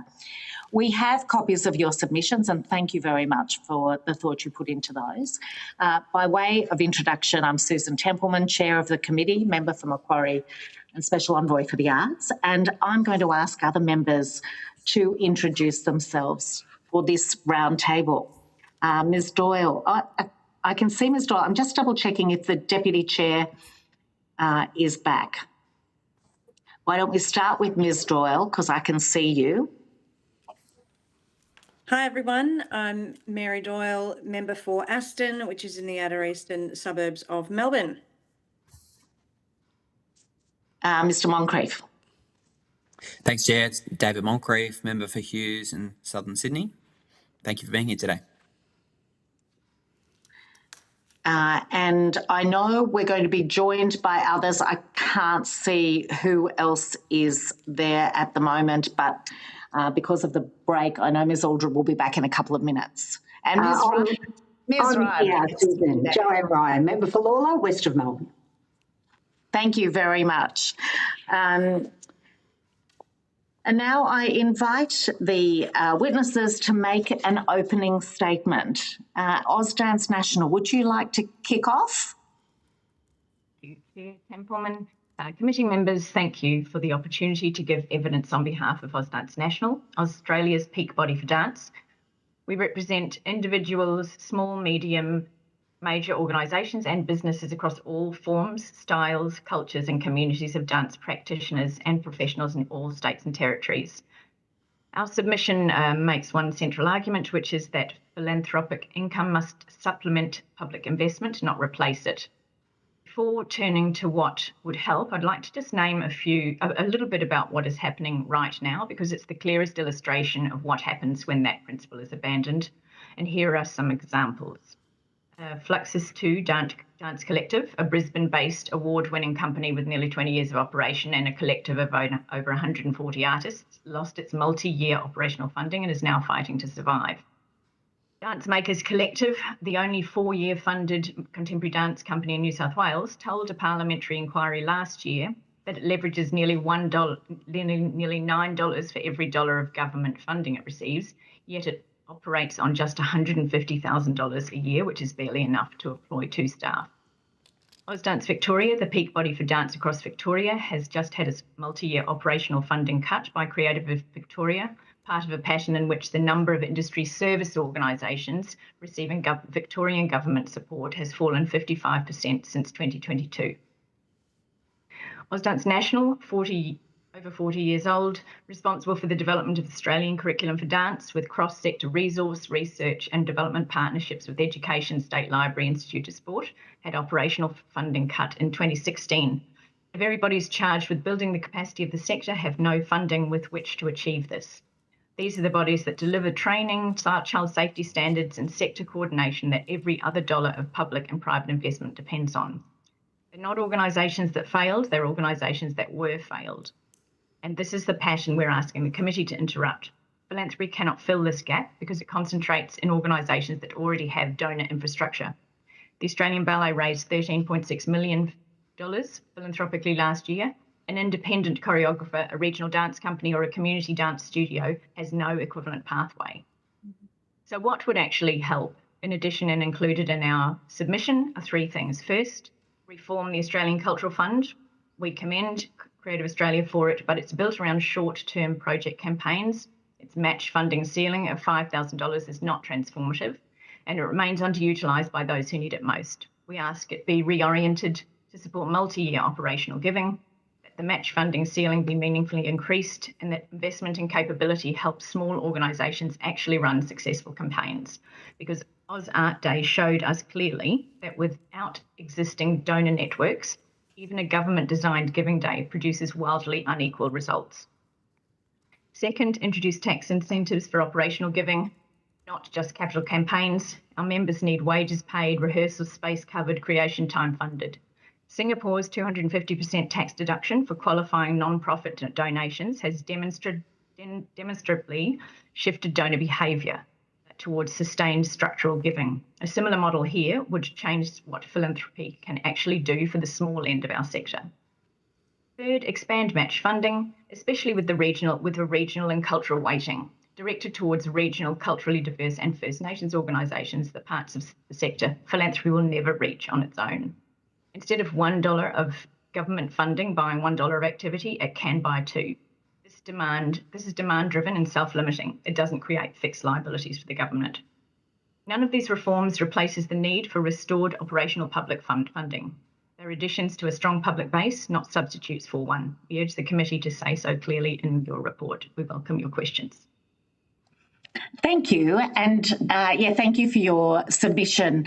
I'm very mindful that when I review the Commonwealth funding that the sector has really had to cope with over the previous decade prior to us coming in. It was around about the 70 odd million each year. And I note that in our first year of the new Revive funding, it was up to 104 million a year. So I think we're very confident that we're going to continue to see a much healthier government funding, but we're really keen for your ideas about how that is enhanced with some of the improvements to the philanthropic side. So thank you for those. I know there's going to be some really tangible suggestions and ideas that we can work through there. Nava, why don't I invite you to do your opening statement? Thank you. I first will acknowledge that I am joining you from Gadigal country and pay my respects to their ancestors and elders and to First Nations communities across the continent and their ancestors and elders as well. Thank you for the opportunity to appear today. As you know, the National Association for the Visual Arts is the national peak body for visual arts, craft and design, and we represent artists, arts workers and arts organisations across Australia. And part of our code of practice, which is endorsed by the government through Revive, we set out ethical ways of doing business in the sector, including industry standards for the payment of artists and arts workers, as well as good practice recommendations for funding and sponsorship, including philanthropy. Alongside public investment, philanthropy plays such an important and deeply valued role in the sector. As many submissions to this inquiry have noted, there is an opportunity to strengthen how it operates, and we really welcome the committee's consideration of this. In the visual arts, in the same way that Ms. Englefield has just mentioned, access to philanthropic support is highly uneven and unequal. Larger institutions are generally better placed to attract and sustain giving, while smaller organisations, artist-run initiatives, and individual artists often find it much harder, if not impossible. Private support tends to concentrate in metropolitan institutions, particularly in buildings themselves, while the broader ecology, including artists and the small to medium sector, has far less access to those pathways. Most public galleries are small teams, often funded through local government. They have limited or no dedicated fundraising staff. They rely heavily on project funding rather than flexible income, and are working under increasing demands and expectations from their communities, audiences, programming, and regional access without matched resourcing. And this is particularly evident in regional galleries and artist-run initiatives where a significant amount of work is sustained through volunteer labour. These spaces are critical to the sector's ecology, but they are operating with very limited capacity. And philanthropy requires capacity. Simply, much of the sector just doesn't have it. I also wanted to point out that even though artists are among the lowest paid people in the country, they contribute significantly through unpaid labour, self-funded work, and the donation of artworks to support fundraising. And these contributions are substantial, but they're not captured in how private support is measured. I think another issue raised in many of the submissions that you've read through is that DGR status can be very difficult for small organisations and artist-led organisations to obtain and maintain. So there are lots of opportunities to make philanthropic mechanisms more accessible, and improving national data will help to better understand where support is going, where it is coming from, and recognising in-kind contributions, including unpaid labour, different types of donations, and expanding and simplifying access to DGR. Thank you. Thank you very much. And now over to Australian Museums and Galleries Association. Thank you, Chair, Deputy Chair and committee members for the opportunity to appear today.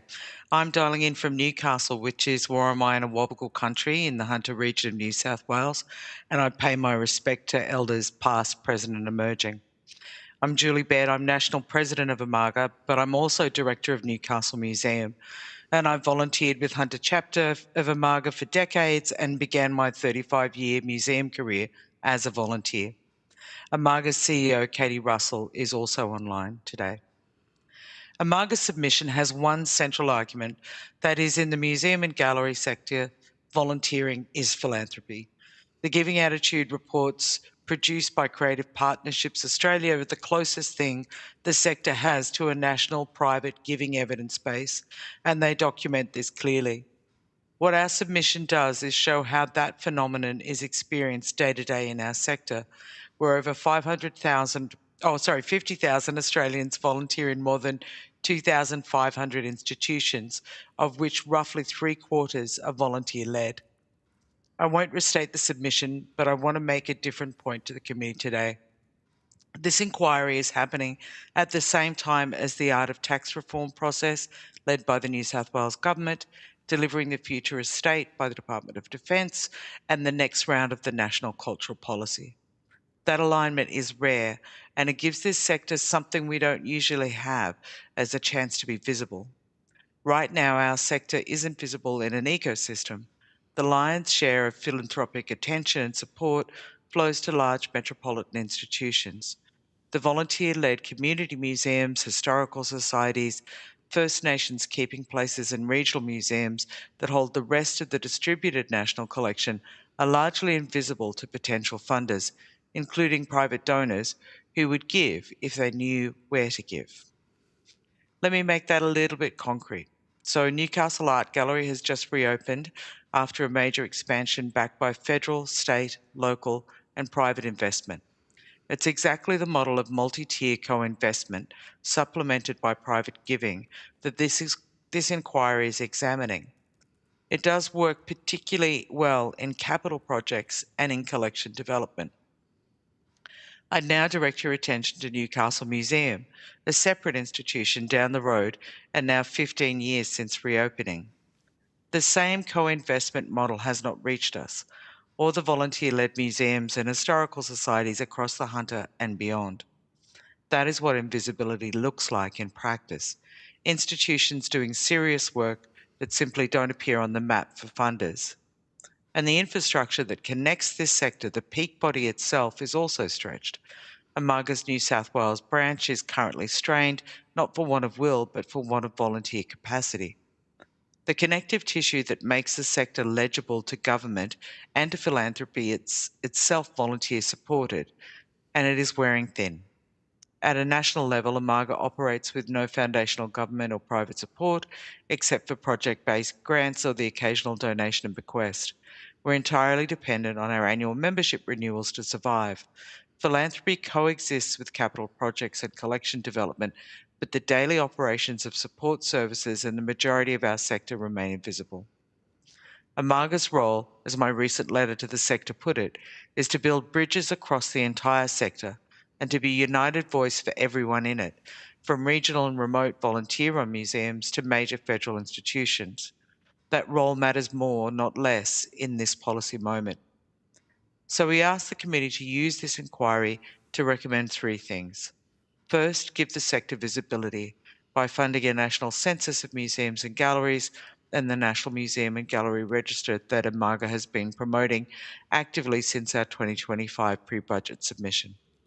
Second, expand the philanthropic tools and tax settings for volunteer labour that work for this sector, plus an enhanced cultural gifts program.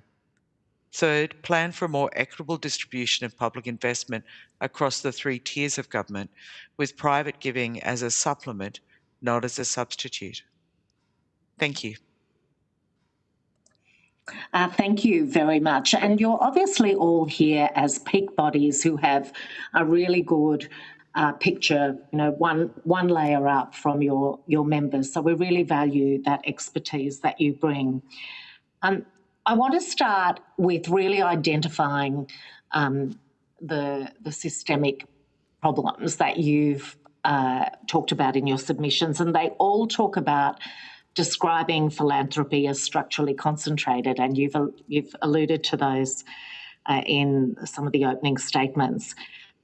And so I'm wondering, is that just an inherent feature of philanthropy? Is it something that has occurred because of policies along the way? So just to try and get some analysis and diagnosis of the systemic problem. And I'm really interested in knowing if there's no policy or systemic change, where does this system take us to in a decade's time from where we are now? So I just want to kind of understand that bigger picture, if you're able to share some thoughts on it. I'm also going to acknowledge that Ms. Stegel is back online too. I didn't introduce her earlier. So yes, I don't know who would like to go first. Maybe Ms. Benton, are you okay to kick us off on this? Sure. Look, I think it's complex, and there's probably not one answer. As we've touched on, you could say the system is about capacity is one of the biggest issues. Larger organisations have development teams, donor networks, and then smaller organisations have limited time, a lot of administration. They just don't have the people to deliver the work really at capacity. They don't have the infrastructure to engage with philanthropy and donors in the same way. I know that. So, yeah, I think it's often it's not about a lack of willingness, but more about capacity. And, yeah, organisations with development staff and systems can really engage with philanthropy. And without that infrastructure, it's much harder to participate.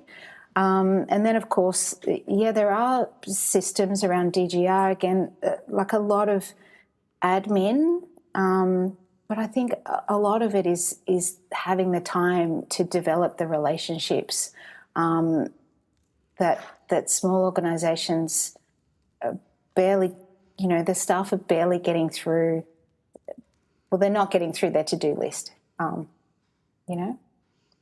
so you're saying if that doesn't change, then the concentration of philanthropy with the large organisations continues going forward? Absolutely, yeah.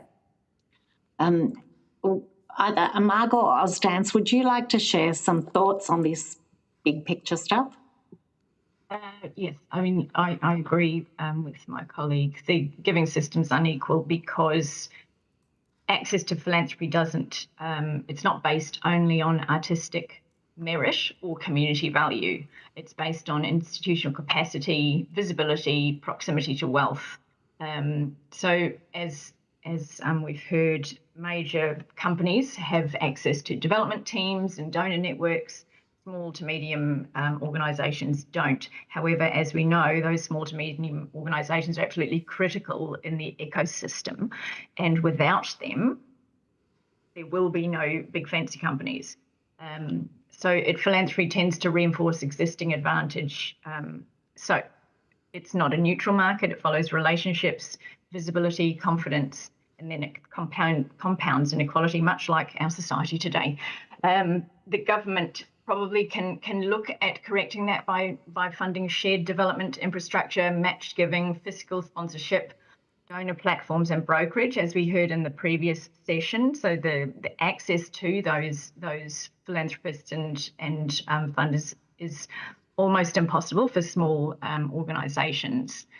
And then the long-term consequence is cultural concentration, which means that we'll never have anything interesting that is actually being performed, because the reward is only the big fancy productions in the big opera houses or the big concert halls, and it's not all of those interesting things that happen along the way, the creation and the creativity, the choreography, the development of interesting works. So that is the long-term consequence, of course, that's eventually the collapse of a unique Australian voice. Julia. Yeah, so philanthropy is never a one-way street. Philanthropy is always a two-way street. And so often what philanthropy wants in return is some form of reward. So certainly from a regional point of view, in my day gig rather than my Imaga presidency, what they want, we don't have the capacity to deliver back. So even if we had the capacity to go out, expectations of return are perhaps not able to be met in the same way. If you've got naming rights on a major building, if you've got naming rights on a major donation, then you can reciprocate. Part of the problem as well, I think, is that, I know that we have members in the electorates of all the members here today, and I'm sure that you know them individually and quite well, and you know their individual needs. But as an overarching Australian model, it really is quite invisible. We're looking at local, state, sort of individual focus on who these people are and what these people want. So if we don't know as organisations or as federal parliament, then how are philanthropists supposed to know? How are they supposed to know that, they might be really looking to put into Point Cook Museum because, that aligns to their messaging if they don't know it exists. So really, I think that part of that brokerage that Ozdance was discussing as well is really, really significant. And from the regions, the ability for philanthropists to gain reward from their philanthropy actually probably lies within federal tax reform rather than in one individual volunteer trying to actually make do. Thank you. I'm going to hand to my Deputy Chair, Ms. Aldred.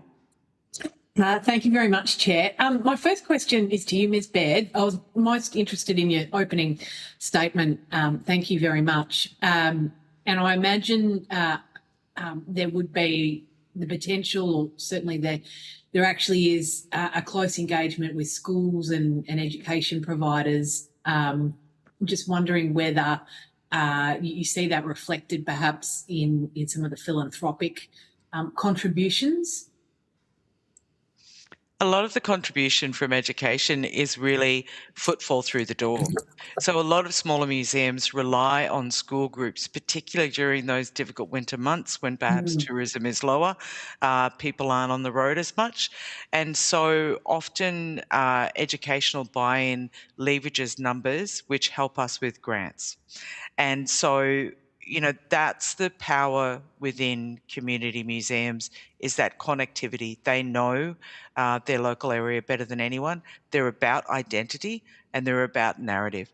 And when government agencies hook in with that, whether it's education or other sections, then all of a sudden they buy a sense of identity that, particularly in regional and remote areas, is critical to a healthy sort of social cohesion and inclusion.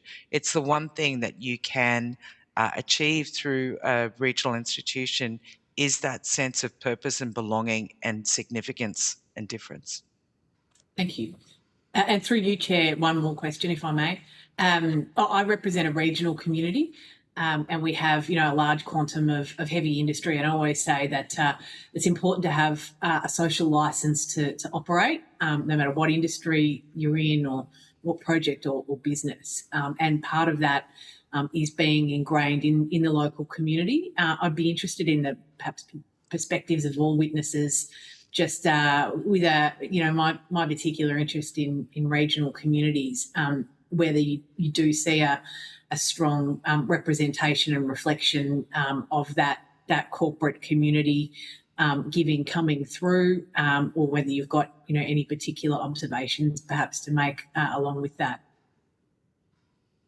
Can I jump in for a little quick one before yeah, and an awful lot of it we see is in kind.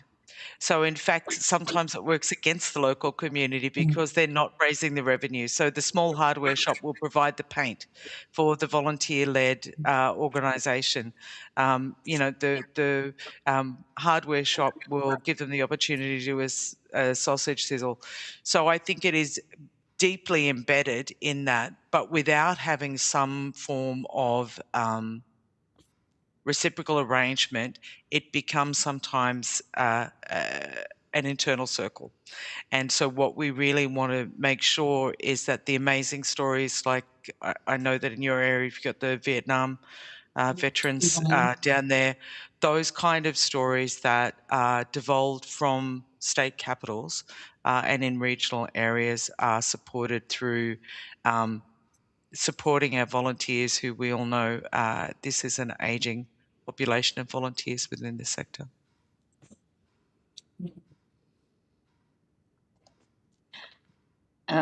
Thank you. Now I might go to Ms. Ryan. I know there's lots of questions.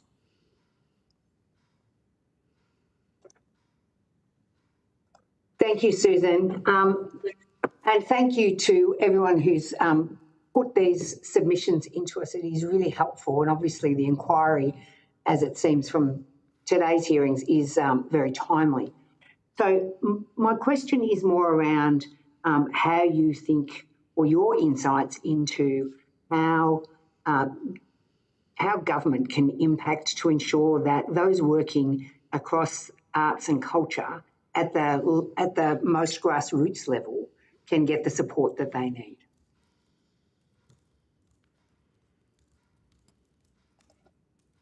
Thank you. Any of you can start off, and can I just say that as the conversation goes on, to make it easy for Hansard, if you can just mention who you are before you speak, it will make it a more accurate and easier job for our wonderful Hansard people. Thank you. Penelope here from Nava. I think I think I can respond a little bit to your question, but it also sort of relates to Ms. Templeman's first question about systems, but also thinking about, reaching the grassroots of the ecology. We've been doing a lot of work on tax reform, and I think, when we're thinking about systems, there are points in the system where, tax settings actually reduce the impact of philanthropic giving. When donations are incentivised at the donor end, but when that support reaches the artist through grants or prizes or commissions, that's taxed as income, and it is also read, as a lump sum or a big, chunk of, it could be a chunk of money, but it's that without consideration of what are the costs involved with that, receipt of the donation. In some cases for the artist, it might mean that they've suddenly been put into into the GST threshold. So they're having to register for GST and then pay back any GST on invoices that they have issued throughout that year without being registered for GST, and then they're sort of out of pocket that GST amount, which really puts people into a lot of debt over some time. Similarly, if they've got a HEX debt, they could suddenly be put into the HEX capturing, and they'll have to pay that off immediately, even though a one-off receipt of a prize or a grant will not be ongoing, but they could be 3 years on a tax payment plan because of this one donation that they've received through a philanthropic contribution. So it sort of diminishes the donation before it even reaches the artist. So I think, when we're talking about increase or strengthening philanthropy at the grassroots, it's making sure that surrounding system, tax funding, infrastructure is sort of, calibrated in a way that allows the support to be effective at that grassroots level. Sorry. Oh, no, go on. And then I was going to ask Ms. Englefield to add, because I know Ausdance's submission touched on this very issue as well.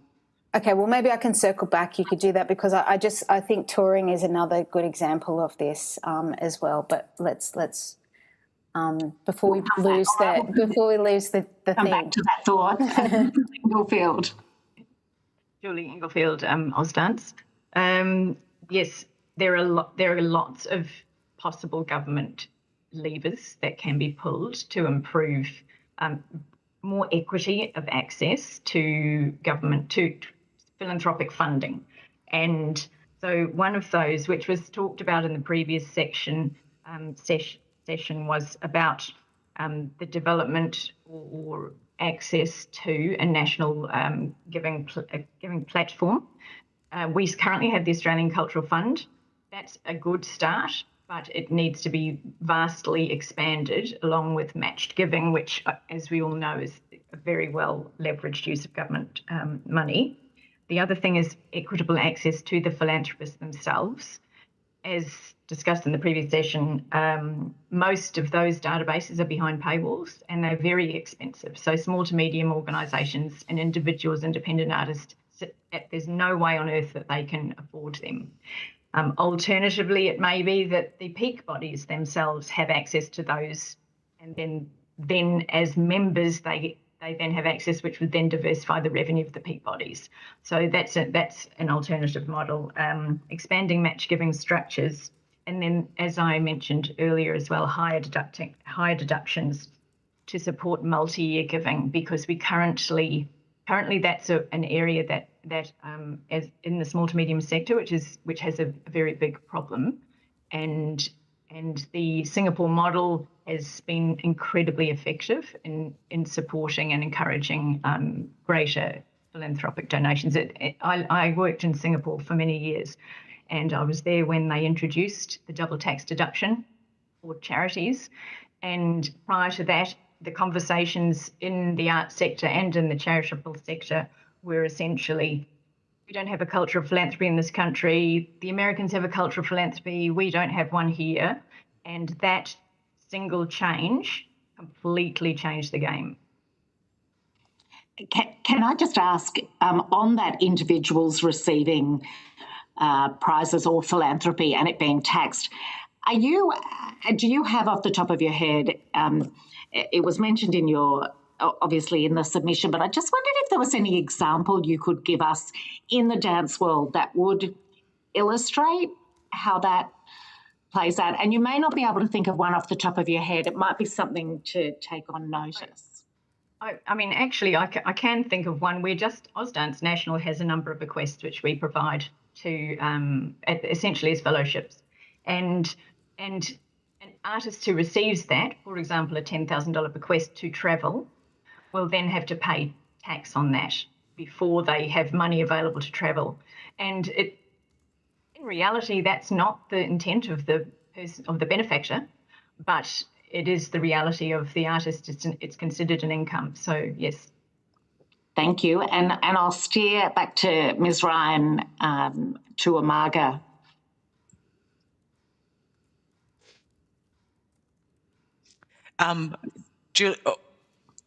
Julie Baird, Amaga. Just as far as some international comparisons, certainly in the museum and gallery sector, if I could draw the committee's attention to the UK's Museums and Galleries Exhibition Tax Relief, Museums and Galleries Scotland's Innovation Fund, Canada's Business and Arts Fest model, and those are 3 examples internationally of structured incentives or brokerage of infrastructure for collecting sector. We have none of these. Katie, would you have anything to add to that?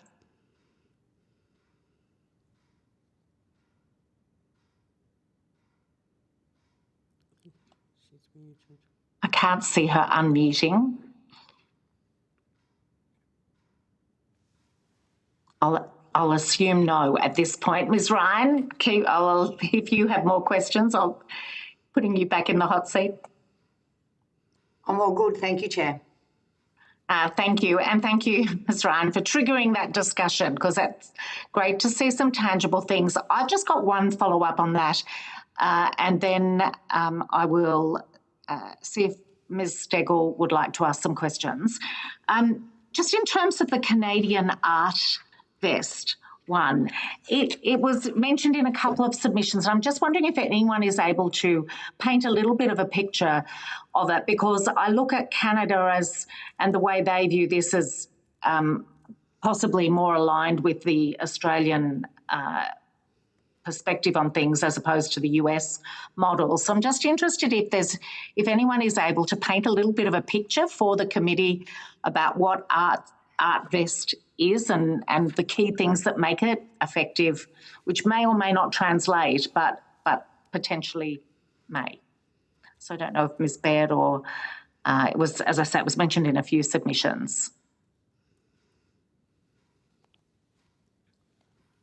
Englefield Ausdance. It's more brokerage and matched funding than tax. So it does ordinary charitable tax donation credits. So that's standard.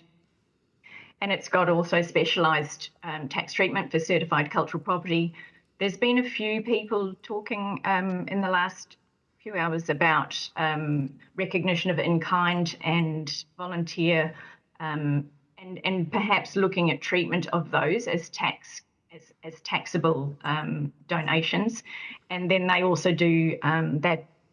It's capacity building plus match funding, which is I guess the strongest lever that a government can pull and the most sensible in terms of it's donor driven, it's not government driven.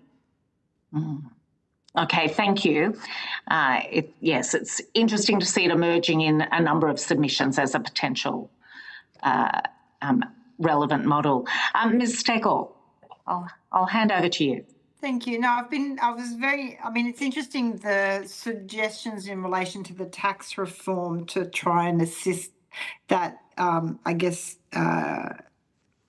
And you've raised Canada as a jurisdiction. Are there any other jurisdictions, like in Europe or other countries, that you would point to as having a setting that facilitates better support?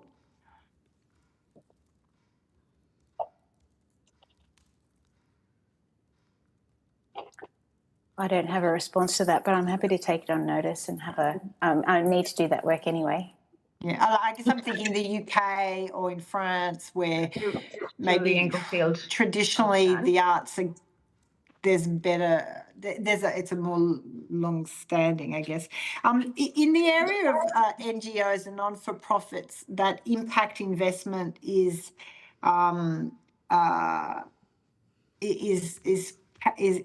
growing quite a bit. How do you see that working, the impact investment with in your sector, and whether that's working or not? Julie Englefield, Ausdance. Impact investment, which has been used for multiple decades in the non-arts charitable sector, is hard to do in the arts sector because the arts has forever found it difficult to articulate what our impact is. And that it staggers me that even though I've worked in the arts for 35 years, I still have to prove to people what the actual point of the arts is and why it makes a difference to society.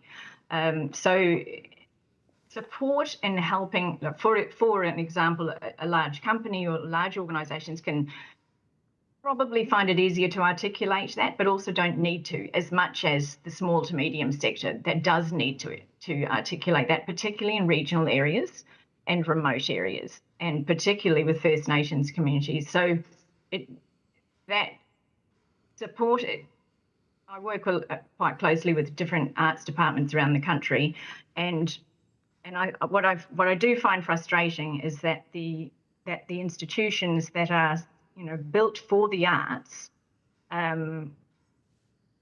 still require us to justify why we exist and to provide rationale for why a particular item, performance, creative development, particular resources required. And so perhaps a significant increase in government understanding of the impact of the arts would help the arts sector itself justify our needs. Is there, I mean, obviously there's an interesting discussion, interesting is the wrong word. There is a discussion in the public space around what are Australian values, and, I guess, and that then obviously ties to cultural identity, and that's where obviously the art plays a huge role. And we've had a lot of talk around social cohesion. Again, the arts plays a huge role in recognising what modern Australia is. Is that a space where do you think the government could step in to do more so that then links to that impact investment? Because you can clearly see beyond the impact, the artistic value, the additional Australian values, social cohesion, those aspects. Can I jump in, please? Katie Russell, Marga. Thank you for that question. I think that the social cohesion piece and the arts visibility in that is very, very timely and very important right at this present moment. I'd like to give an example of potentially intergovernmental initiative which really speaks to also the Deputy Chair's question earlier about education and impact. And some of you on the committee may be aware of the Parliamentary and Civics Education Rebate Scheme, which was initiated in the late 1990s and enables, through a subsidy to all students from across Australia, as long as you come from a 100-kilometre radius beyond Canberra, to support their excursion, to come to Canberra and visit major civic institutions. The mandatory institutions, in order for the students to get the rebate, are Parliament House, the War Memorial, and Old Parliament House, where I currently am speaking to you from.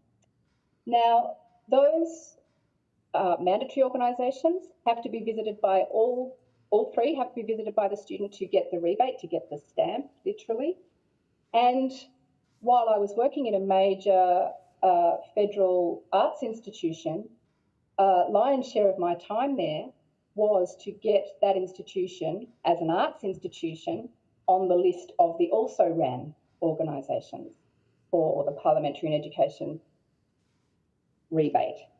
Now, there's an opportunity there for the expansion of what we consider civic engagement through that mechanism where twice in their educational life, students come to Canberra and experience what we value as a society. They learn how to vote in elections, they learn what the parliamentary process is, but they also visit the National Gallery, the National Museum, and understand that. But imagine if there was a rebate at state or local government level which contributed to civics and other parts of the education system, so that if you visited your local museum or the local Veterans Memorial, that contributed and was linked to curriculum as well, the way that this system is. I think there's mechanisms that already exist that can be enhanced very easily to, as the member said, to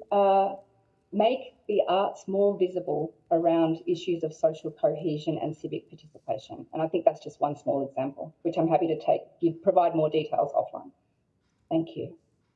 Thank you. I mean, as parliamentarians, we certainly have plenty of school visits in Parliament House, and yeah, I'm always curious about what the process for which the other locations that the students visit, and it seems to be a lot of Questacon, the AIS, and Parliament House. So no, I think that is a very good suggestion. Also, bring it down to the state and local government level as well.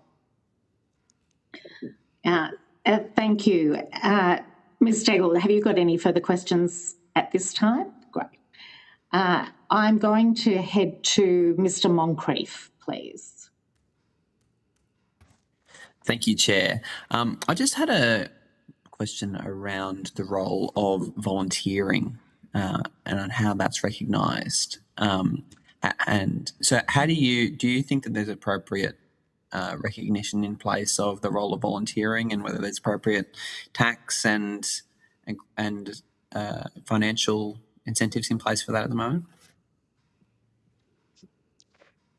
Julie, Ben, Marga. Certainly, a lot of our submission was around that.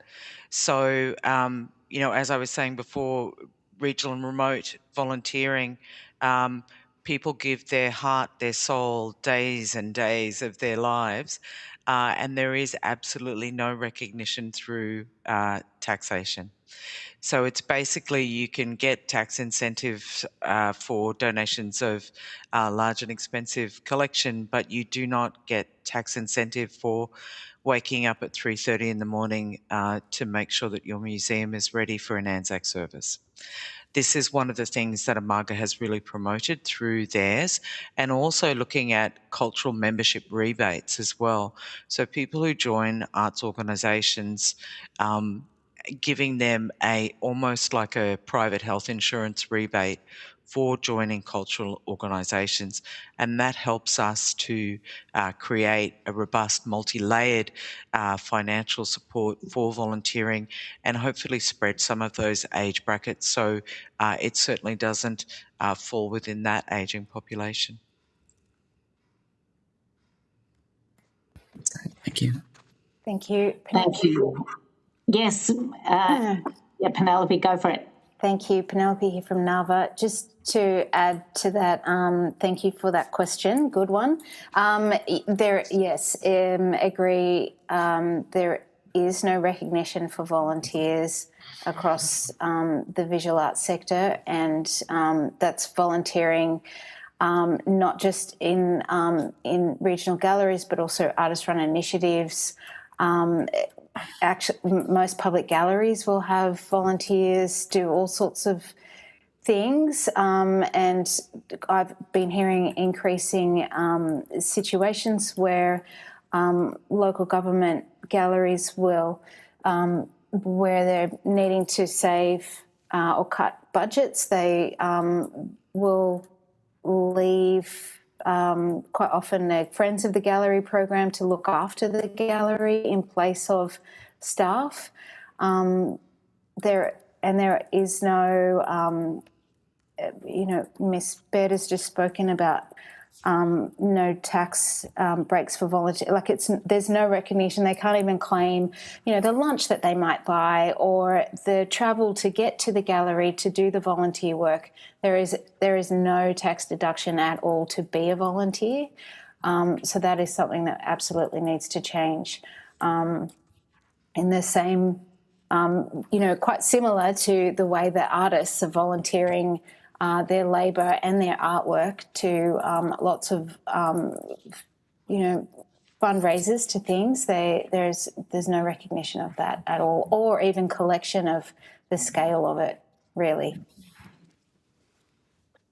Do you have any? Have you looked at any models on how we could better capture that, or that's something that you see in other jurisdictions, or any suggestions from your members? Do you, when you say better capture that, do you mean to capture it as in data, or to better No, I more meant capture the value. Capture the value, and I suppose in a systems change to recognise. I mean, what we're all advocating for at the moment is, as part of tax reform work, is that the work of volunteers, that there be some tax incentive or tax breaks, if you like, for volunteers, that they are able to claim the expenses incurred from being a volunteer in their own tax returns. That would be, wildly helpful. Great, excellent, thank you. Can I add one more thing around volunteerism and support? Penelope from NABA just identified the fact that there is no safety net for these volunteers across the country.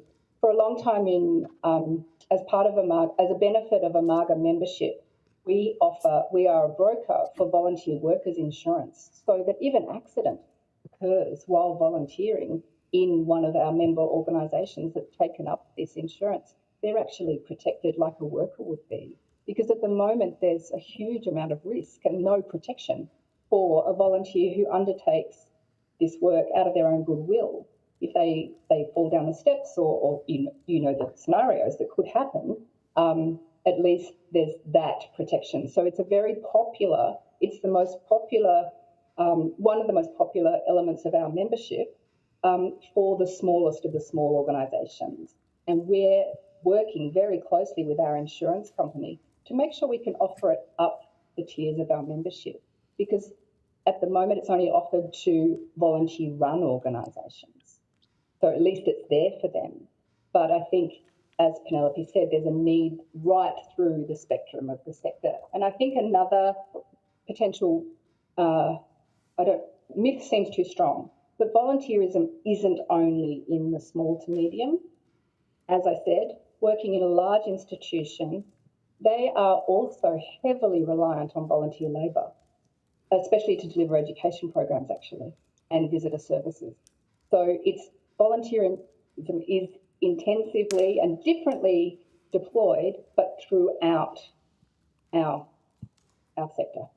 Thank you. And Julie Baird from Amaga, as arts organisations, we are used to valuing the labour of volunteers as we go through our grant applications every year. So it certainly is something that for arts organisations, we would have models quickly in place for that kind of thing, because it is so important. And, I think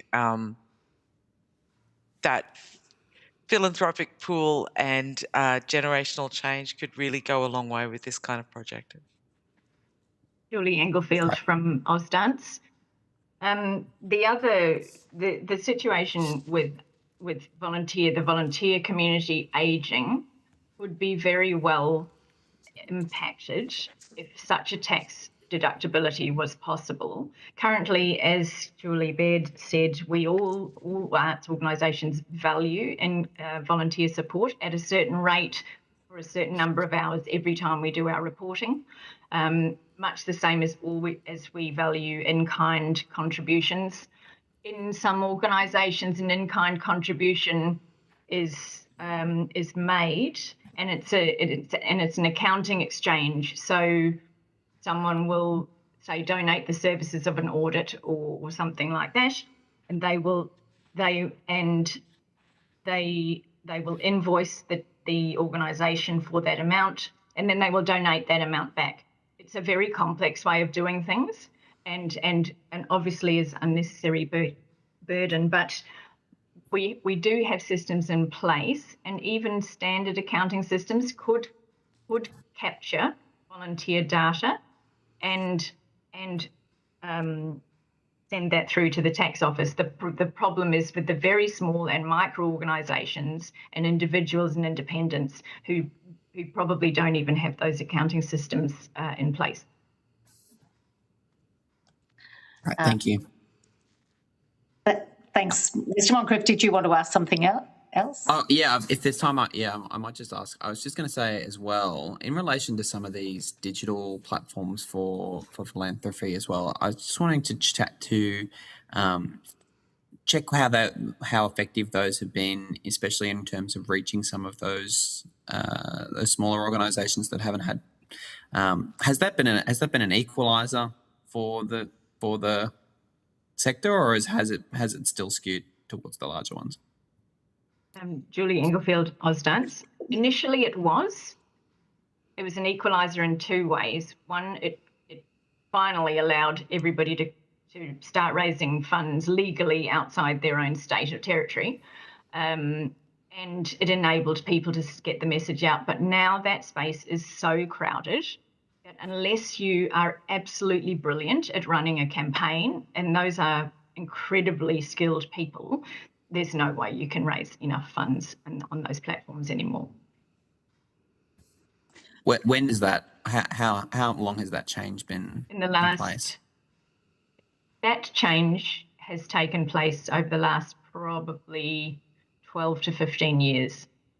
So the first lot of Everyday Heroes started happening at the early 2010s, and the first few people did really well. The first few organisations did really well, but now there are thousands of platforms, and everyone's crowded with being asked to give money for this, asked to give money for that. It's really very few who can break through. An example might be the Australian Cultural Fund, AusArt Giving Day, which was a fantastic campaign and made us all feel very important again. But example is that there was a design collective that was given a micro grant of $5,000 to run a campaign on AusArt Day, which is exactly that, digital giving, and they raised $85. So unless you really know what you're doing, it doesn't work. No, and it was really good to hear in the earlier session that for some organisations it was really effective. So yes, ironing out those bumps is, there's definitely work there to be done. Yeah. Penelope here from NAVA. Just one very short point on that is, I think that as we just heard, digital fundraising did expand opportunities, but in so many ways, it actually reinforces existing capacity rather than addresses any gaps. Thank you. Thank you. Thank you, Mr. Moncrieff. Ms. Doyle. Thank you, Chair, and also thank you to everyone for your submissions and to being online today. I suppose I just want to work out, get back to the object of philanthropy, I suppose, and why philanthropy tends to favour capital projects and short-term initiatives over operational funding. Why is that? And I've got some follow-up questions after that as well. Anyone can jump in. Julie Baird, Amaga, often philanthropy is not invisible and operational costs are. So you can't have a staff member rock up to clean the bathrooms on a Sunday morning with a sash saying sponsored by, this foundation. So those major projects, well, those major projects have a long-lasting impact for the philanthropic donor as well. Often, sometimes there are actually systems in place that disallow operational funding costs. So sometimes philanthropy almost adds to a problem by creating something larger that you need then to carry on and maintain. Not that I'm against philanthropy, but just from a museum director's point of view, sometimes it creates a larger ongoing operational cost in order to service that. Field Ausdance. This is particularly true in the ballet world. That philanthropy often favours capital projects because they're tangible, they're time limited, and they're reputationally attractive. And so a donor can point to a building or a namespace or a production or a cocktail party, and that's good for their ego. Operational funding is less visible, but it is what keeps the organisation capable of doing everything else. So obviously the problem is that without operational funding, capital investment then becomes fragile. The best way of shifting this is if the government can incentivise multi-year operational giving through, again, match fundings, enhanced donations, or recognition that treat core support as cultural infrastructure investment. There's this really interesting TED talk by a person called Dan Pilotta who talks about how we perceive what people spend on operations, so HR and all of that kind of thing, for non-profit and charitable organisations in comparison to how it's perceived in the corporate world. And in the corporate world, that kind of investment in HR and in building infrastructure, in improving systems is rewarded. Where in the non-profit and the charitable sector, it is essentially targeted. And if you dare spend more than 10 to 20% on administration or operations, there's something wrong. There's not a single large company existing that spends less than 20% on operations. It's usually more like 80. So that paradigm shift also has to change.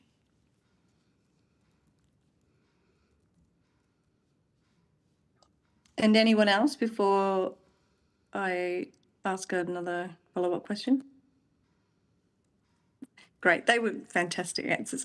I suppose that was that sort of, who was the author, did you say, Julie? Was that Dan? Dan Pilotta. Oh, I'll have to look that up. P-A-L-O-T-T-A. Thank you. That was the sort of, I suppose that answered a little bit of my next question, which was what, government policy lever would most effectively shift that giving toward core costs, but also to what policy lever would most effectively redirect philanthropic giving towards regional areas too, because I think that's important as well. Anyone can jump in. Thank you. Julie Baird, Amaga. Certainly from the museums and gallery sector, really it's about visibility. So we are currently searching to do a census of museums and galleries around Australia. You find some states have sectors of that, but there's no one that's actually put that all together. So when in our pool of philanthropy, really, we've got one foundation, the Gordon Darling Foundation, that does most of the heavy lifting for 2,500 institutions across Australia. So to at least be visible, to create that census and pull all the different states together so we can all speak the same language, and so philanthropists can understand, so government bodies can understand, and so the sector itself can also help self-support. Julie Englefield, Ausdance. The simplest would be regionally weighted match funding, because it's simple to quantify and manage administratively, and that could also apply to remote and First Nations led regional organisations. I spend a lot of time in my day job and one of my day jobs in Townsville, and the cost of delivering in regional areas is about 20% more than it is in metro areas. So it would make sense to weight the matched funding in that way. And I think, yeah, Penelope. Thank you. Penelope here from NAVA. Just a point to systems that would assist regional but also small organisations. And I appreciate that it's been brought up a lot in other submissions around expanding access to deductible gifts, gift recipient status and endorsement for cultural organisations. A few things that NAVA's been recommending in our tax reform work is removing the public fund requirement and allowing an organisation's existing governing body to oversee DGR administration and providing legal and administrative support for small and volunteer-run organisations to register as charities and obtain DGR status would be really, really useful mechanism or systems change, reform. DGR endorsement for cultural organisations is now administered by the ATO, requires charity registration with the ACNC, and there has been some reduction in the in red tape and to improve efficiencies. But there are still barriers in navigating the charity registration for small organisations, particularly in meeting the compliance obligations, particularly that reasonable person requirement for gift fund committees. There are lots of reasons why I think that even expanding what a responsible person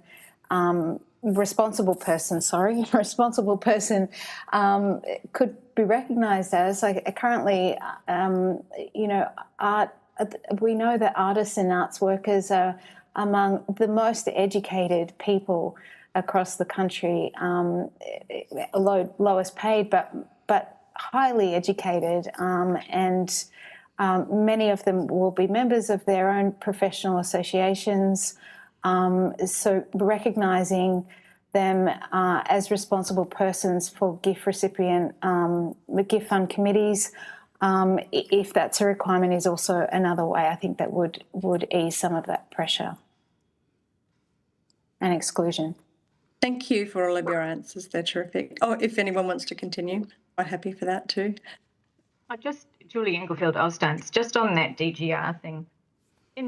We often talk in Australia about how Australia's cultural, the philanthropic culture is not the same as America's. One of the reasons for that, besides culture being totally different, is that there are no enormous hoops for people to be able to receive charitable gifts. So there's not the DGR register kind of thing that is so difficult for people, especially small to mediums and independents, to achieve doesn't exist in America. So providing you're a charity and you've got, or you are a non-profit and it's kind of buyer beware as to whether or not they should donate. But the other thing is that we do have the Australian Cultural Fund at the moment, which could be modified and expanded so that organisations that don't have charitable status can use that much more effectively.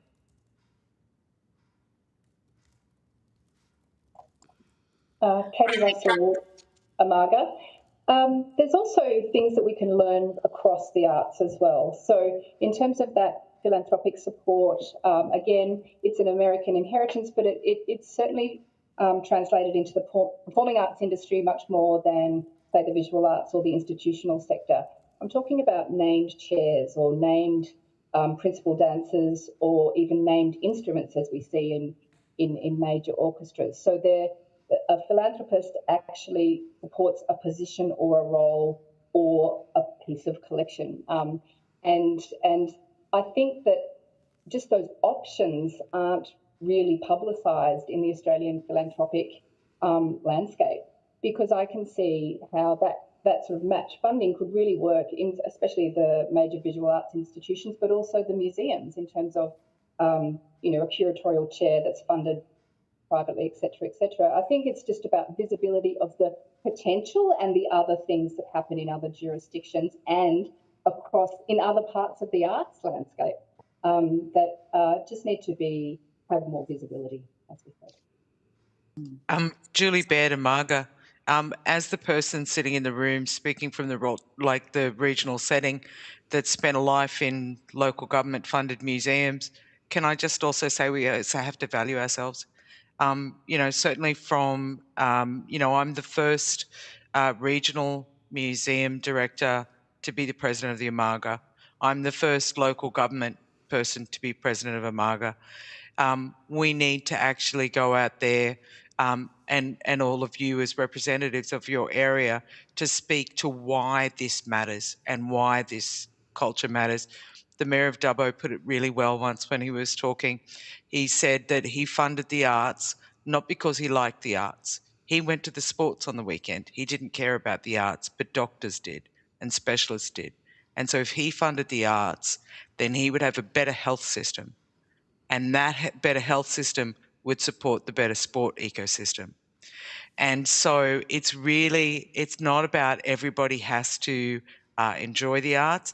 It's about understanding that in a regional setting, arts equals us and it equals inclusion.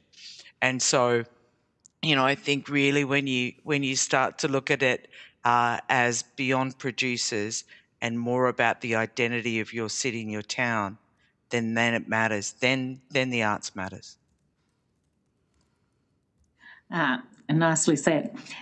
Thank you, Ms. Doyle. I need to circle back because, Penelope, you were going to talk about regional touring and we steered away. So I just want to come back and give you the opportunity to talk about philanthropy in that context. Thank you. Because Ms. Baird just shared that anecdotal story, I have one also similar, very short.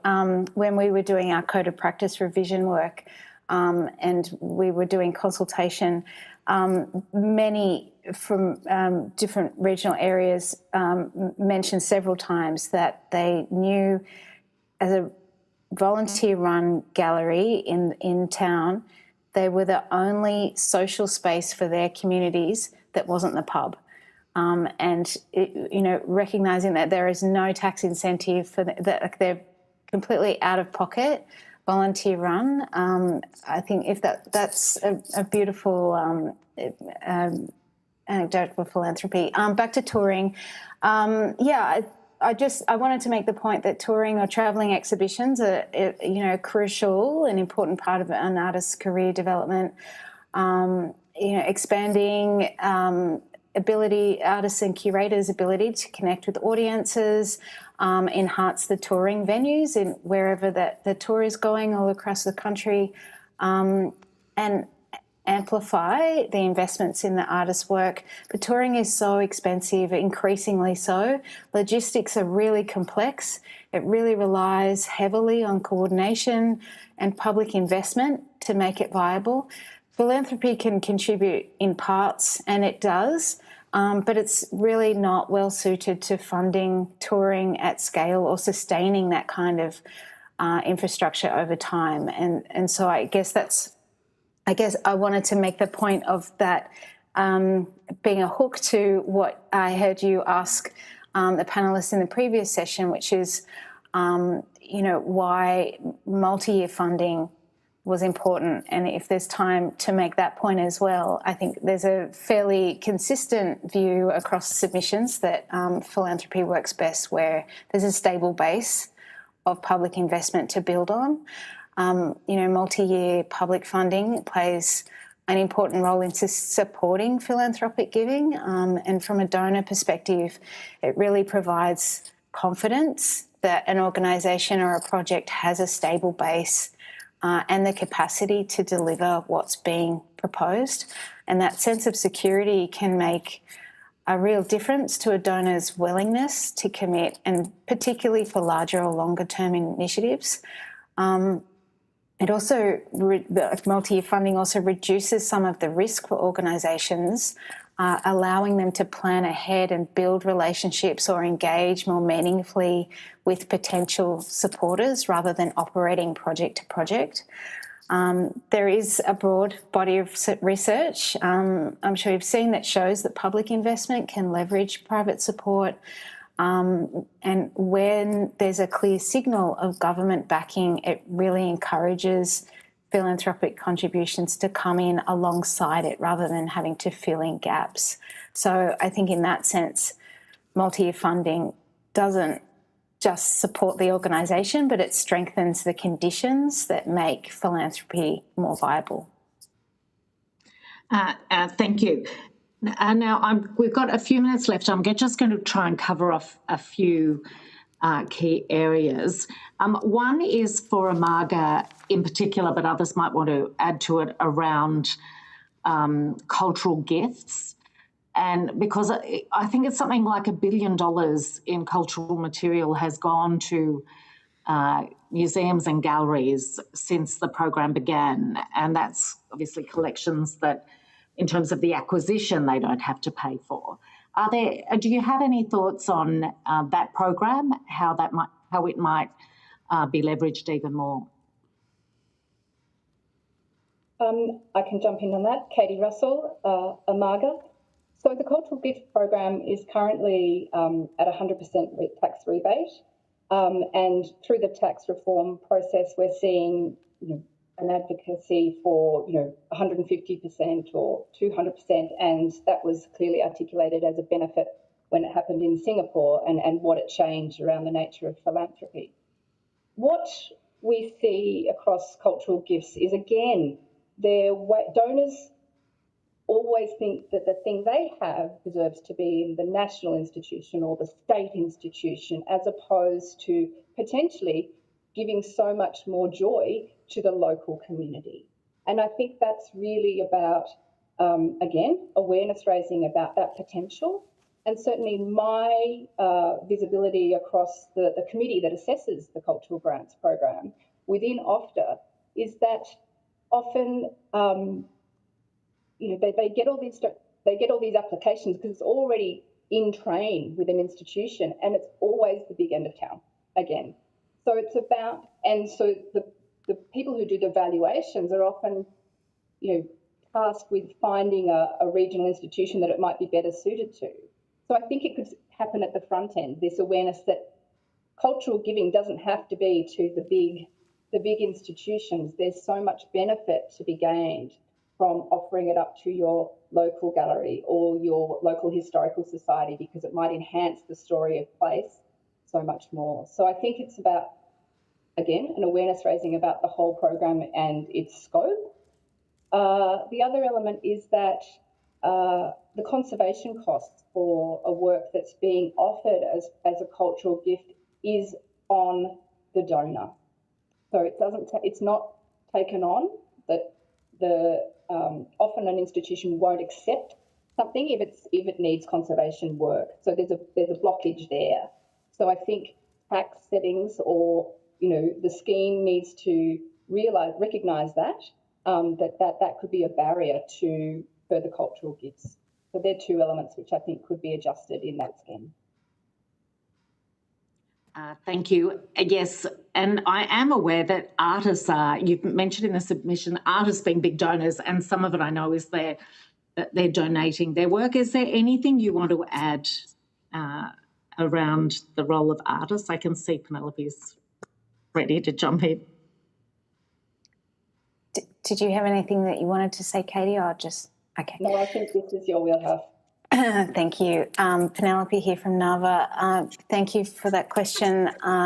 Yes, absolutely. Maintaining and maintaining, it's such a great program, Cultural Gifts. Expanding it, I think is really important because it's one of the few mechanisms that that artists have to really meaningfully connect with the development of public collections, and with 100% tax deduction. I know that we've talked a little bit about in our tax reform work, reducing the barriers for artists to, particularly living Australian artists, to contribute to that. The valuation costs of getting your work into a collection can be prohibitive in some situations, depending on how the donation to the Cultural Gifts program has come about. If the gallery has initiated it, then they will pay for the valuation, and two are required. If an artist is pursuing a gallery, they sometimes have been requested to pay for the valuation themselves. What we've seen that can increase, that can add to the gender pay gap, in that generally recognise in Australia that the work of male artists tends to be valued at a higher level than women artists here. And unless a work is worth more than $10,000, it is not viable for them to contribute to the Cultural Gifts program because of that cost of valuations, as well as Katie has referred to around the conservation costs. There's also trading stock rules that can be prohibitive for artists. That, you know, if they haven't set it up in their trading stock through the tax program, it means that they will need to wait another year to do that. So I think, you know, those types of changes will improve the ways that artists can donate to collections. I can go into more detail to that probably in That is fabulous. Thank you. I'm going to ask each of you, we've got a few minutes left, just one last question to sort of wrap up this session, and that is, what is the single most important reform that this committee should be considering? And Ms. Englefield, will I start with you? That's a big question.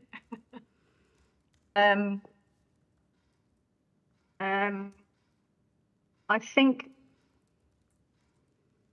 reform that is simple is probably the most important thing, because we all know that reform that is complex takes decades, if not, will never happen.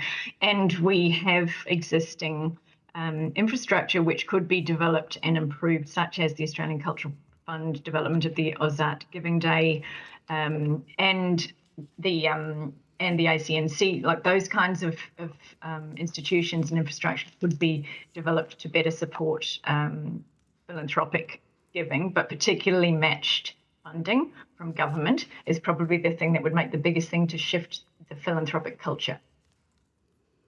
Thank you. Ms. Benton. Thank you. I'd be surprised if this committee only has one recommendation, but let's just say that happens. I'd say DGR reform